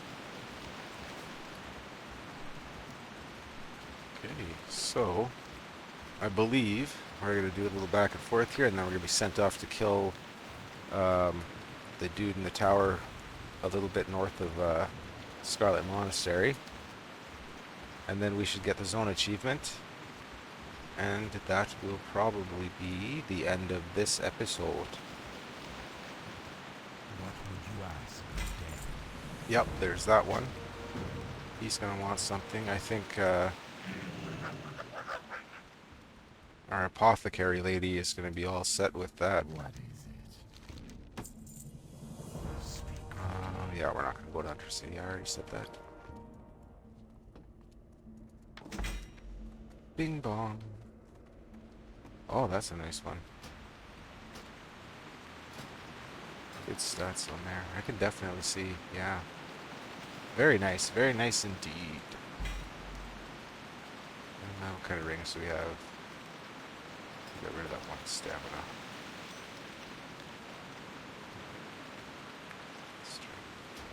Chest. I don't worry about that either.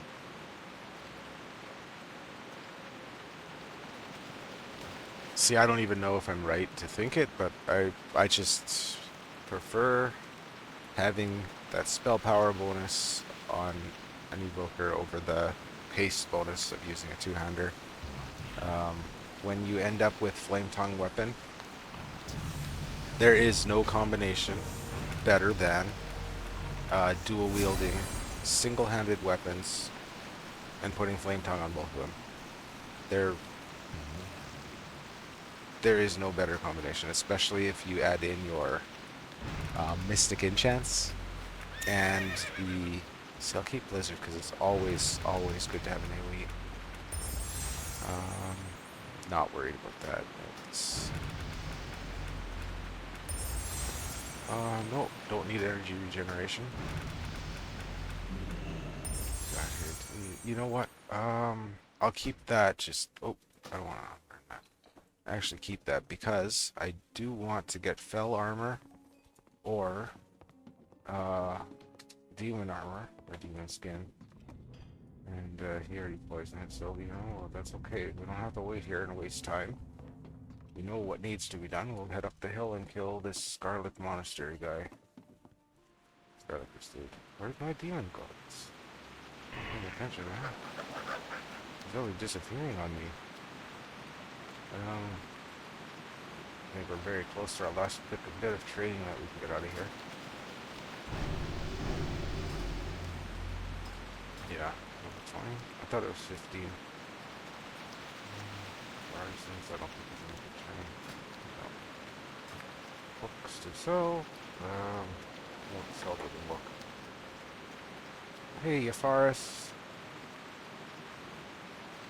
Hello. I have not seen Yafaris on in a little while. Very, very cool guy. Or girl. Cool person.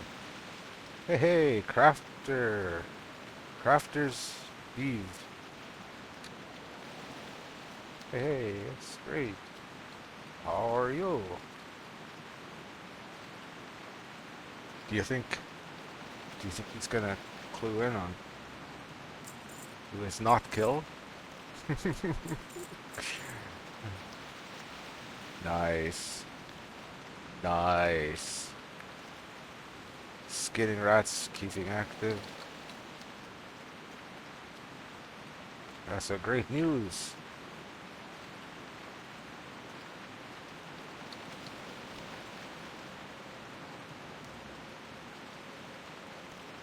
He's actually talking about skinning rats for real.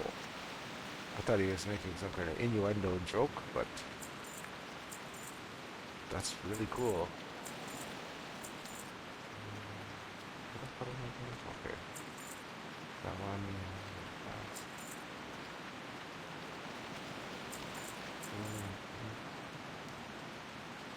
What challenge is it? Ah, Baldly Artisan. Okay, well, we'll give you odd. Okay, so. There.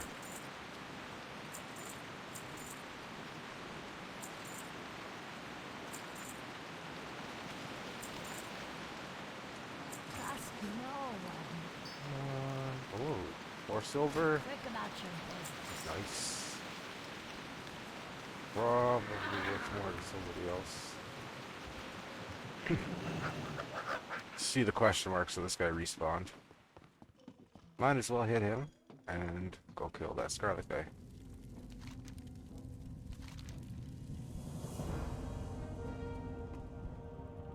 Yeah, he wasn't paying attention. He didn't read the room. That guy definitely was not paying attention to what was going on here.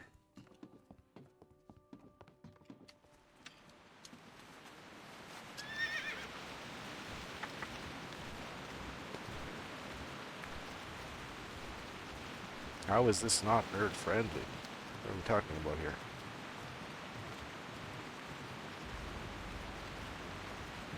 Can we keep chat nerd friendly, please?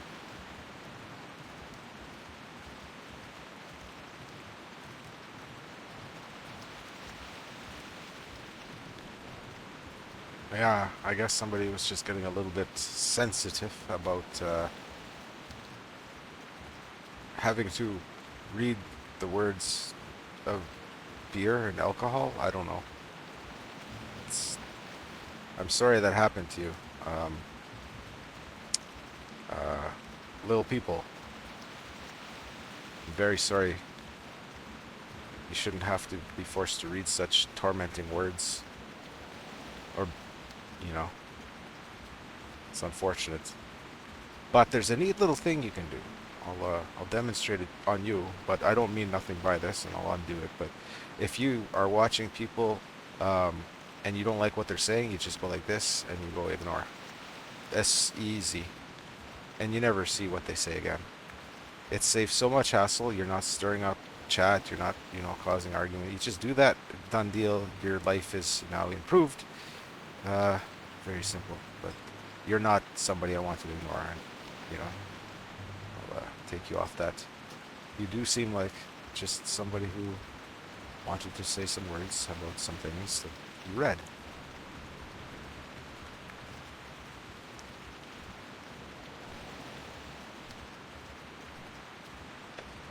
I see a flower.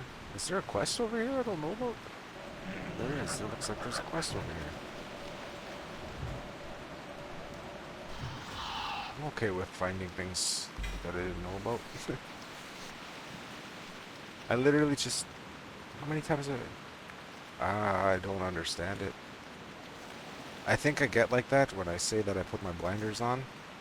I've gone through this 123 times on kill. Well, not necessarily every single one of them in here, because I've done some gnome ones, of course. Dark lady. But how did I not ever... This is cool. That's cool, like... that's cool. I'll keep saying it. Oh, you're on the stairs. That's awkward. I haven't got all day. Brewing disarray. Slay. Yeah, okay, we'll go. I know where that is.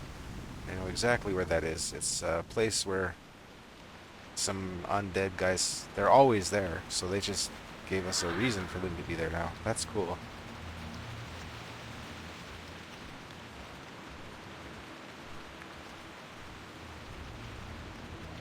Just gonna get up here to this Captain Melrachi.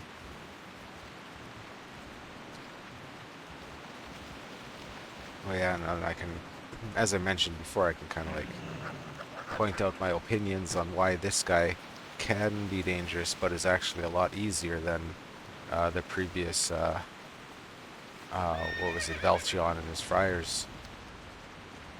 These guys, they are dead. Oh. I see dead people. How far up is he? Was he coming out killing them? Is he going in killing them? Are they gonna respawn soon?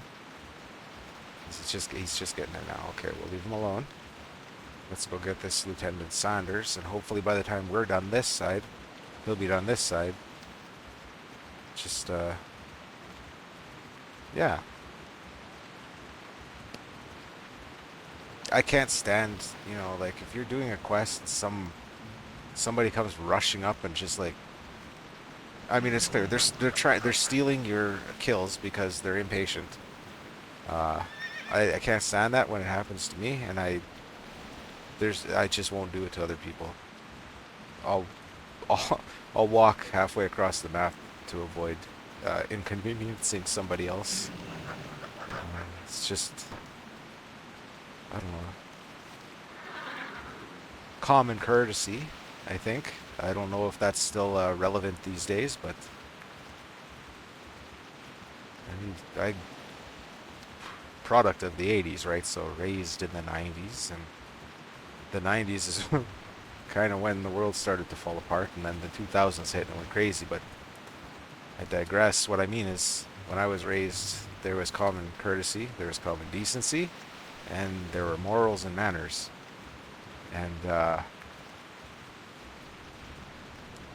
while people generally are still chill, it seems like I'm gonna put him on passive in here. This looks like a dangerous area.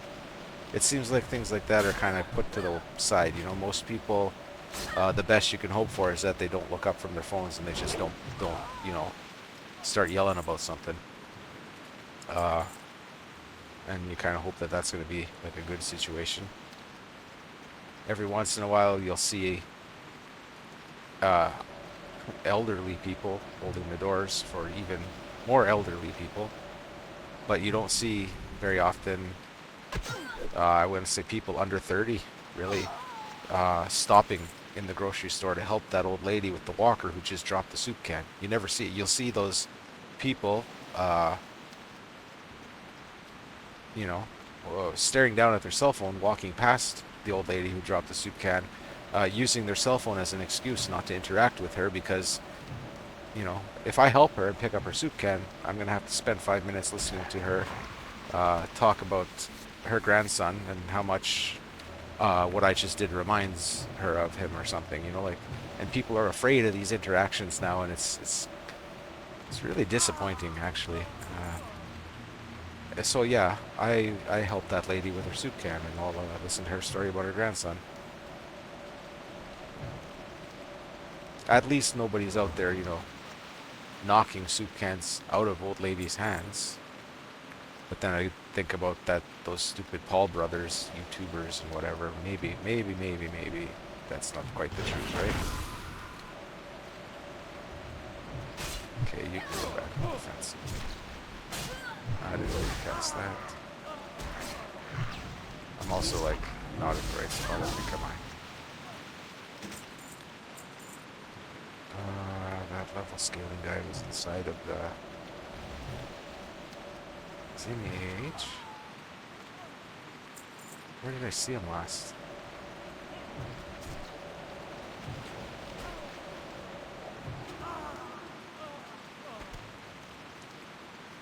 It was... Man, I can't remember where I saw him, but I definitely saw... He's like the Destiny Weaver or something. Look at the map here. Oops. Oh, did I actually kill him? Look at that. I wonder how long ago that happened. Oh, Lieutenant, a message just happened. There he is. Okay, we got him.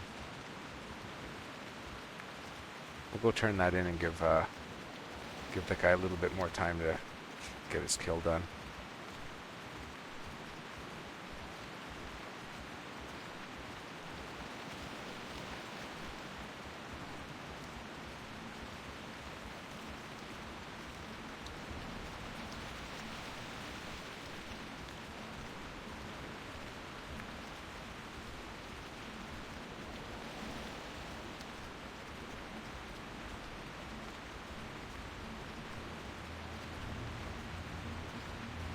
What was he kill?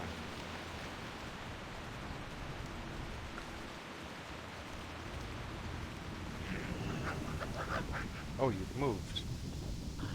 That makes sense. You probably were not the same person I even picked the quest up from. Okay.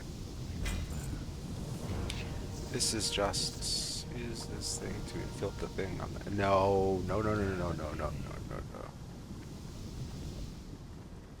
We are not infiltrating anywhere where there's elites while we're on a trial. Sorry.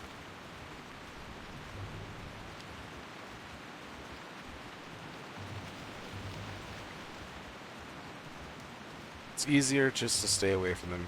I'm sure it's probably doable, and if I had my heirlooms, then, you know, I would definitely try it, but I, have been in many situations where I thought, hey, I'm strong enough, I can do this, and then my name gets splashed across chat saying having failed a trial due to having a very large ego. Typically after I say something like, I wonder why people die on this.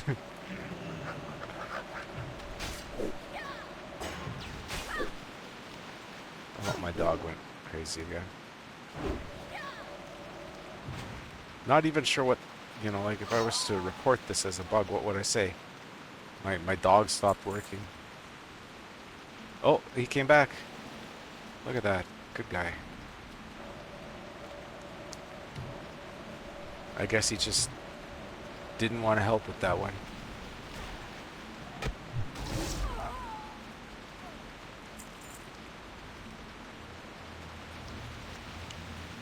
Oh, 5 gold already. Haven't even been to an auction house. Not bad. Yeah, these guys can hurt. I remember these guys on Nightmare. That shot right there is half your health.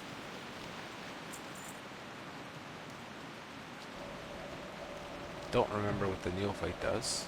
Oh, that was what I just killed. I just remember the frost bolts.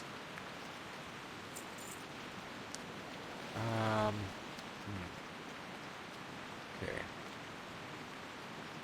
We're gonna put some of this up. So he's gonna move. Go backwards? That one does. And oh, this one moves too. Okay. You're getting that. Does that look like a good pull?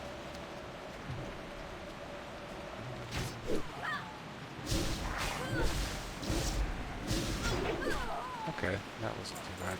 Take you out.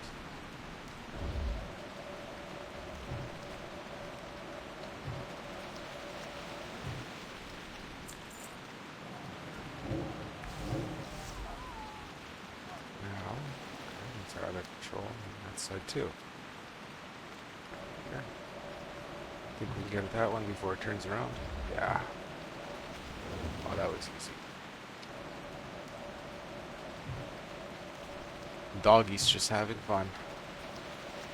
He likes this. Okay, what do we got going on in here?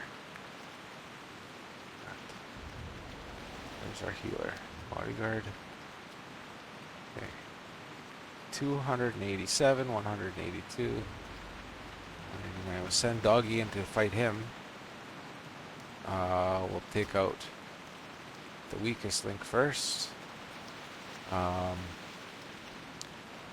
Then we'll switch Doggy to this guy. Yeah, after Skull dies, Doggy's gonna attack him. And then we'll switch to Captain Mel Ranch. So, first things first. Attack. And then nuke.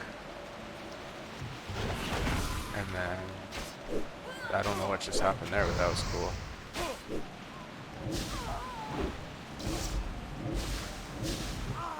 That's an AoE. I like finding out things because I didn't read the whole thing.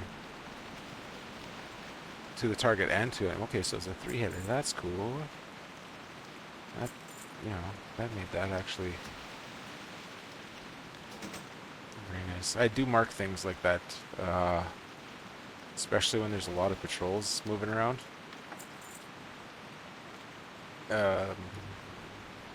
Trying to remember other situations where it might have been seen that I do that. I think the DEHTA one, DHETA, whatever, the DETA, marked the guys in the tower. It's easier than sitting there trying to remember how many people are moving where, and you're watching those red health bars through the wall, and yeah, no, just mark them.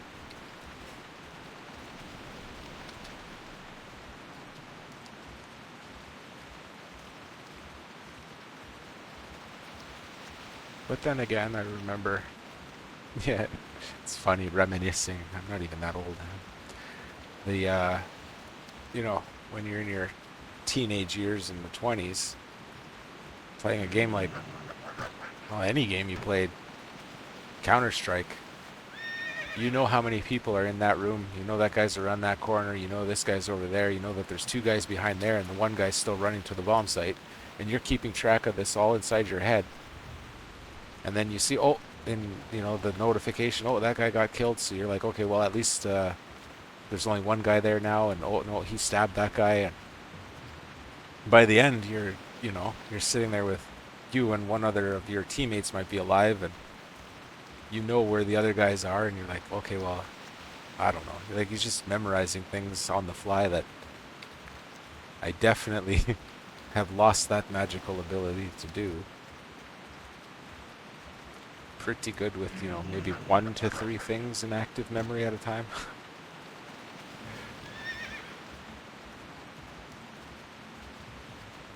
Long-term memory is different, though. Like, holy cow, talk about long-term memory.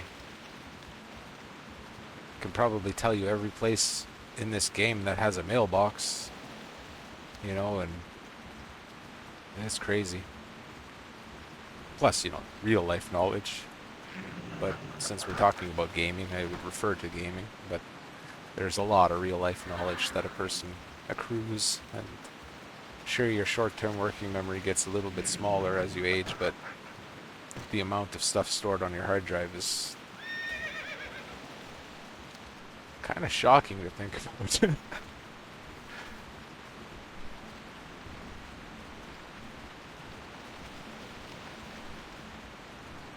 I believe that this is the last quest in this zone. I don't think we have any more pickup quests. Well, there's that one new quest that, we obviously didn't do, but I don't think that's going to change anything for the achievement. Which should get us some marker runes of Ascension as well. Hopefully we can have a way to get a book at some point. Really? What am I missing? Did that actually change?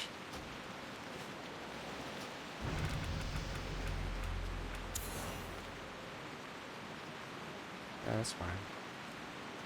Where's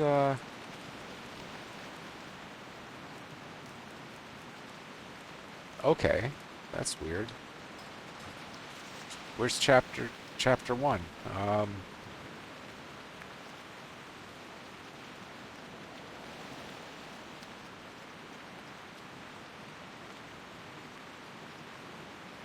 Got it. There used to be, or there was, an achievement that you got for completing chapter 1, blah blah blah, whatever zone. So either I missed a quest,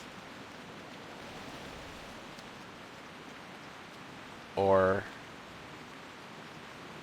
no, it's going to be current. Oh, maybe it's because of well, that would make sense. I really don't need to be looking at this right now, but for some reason it's got me very, very confused. Is it only under prestige? No.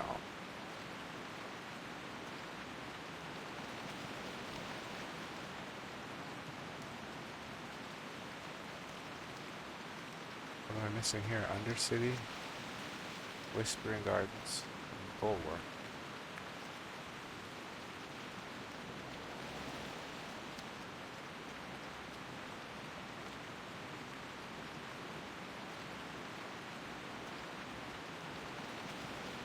Weird.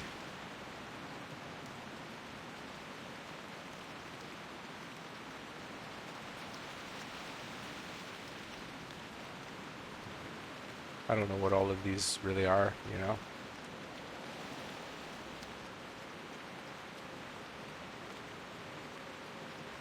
All boards, all notice.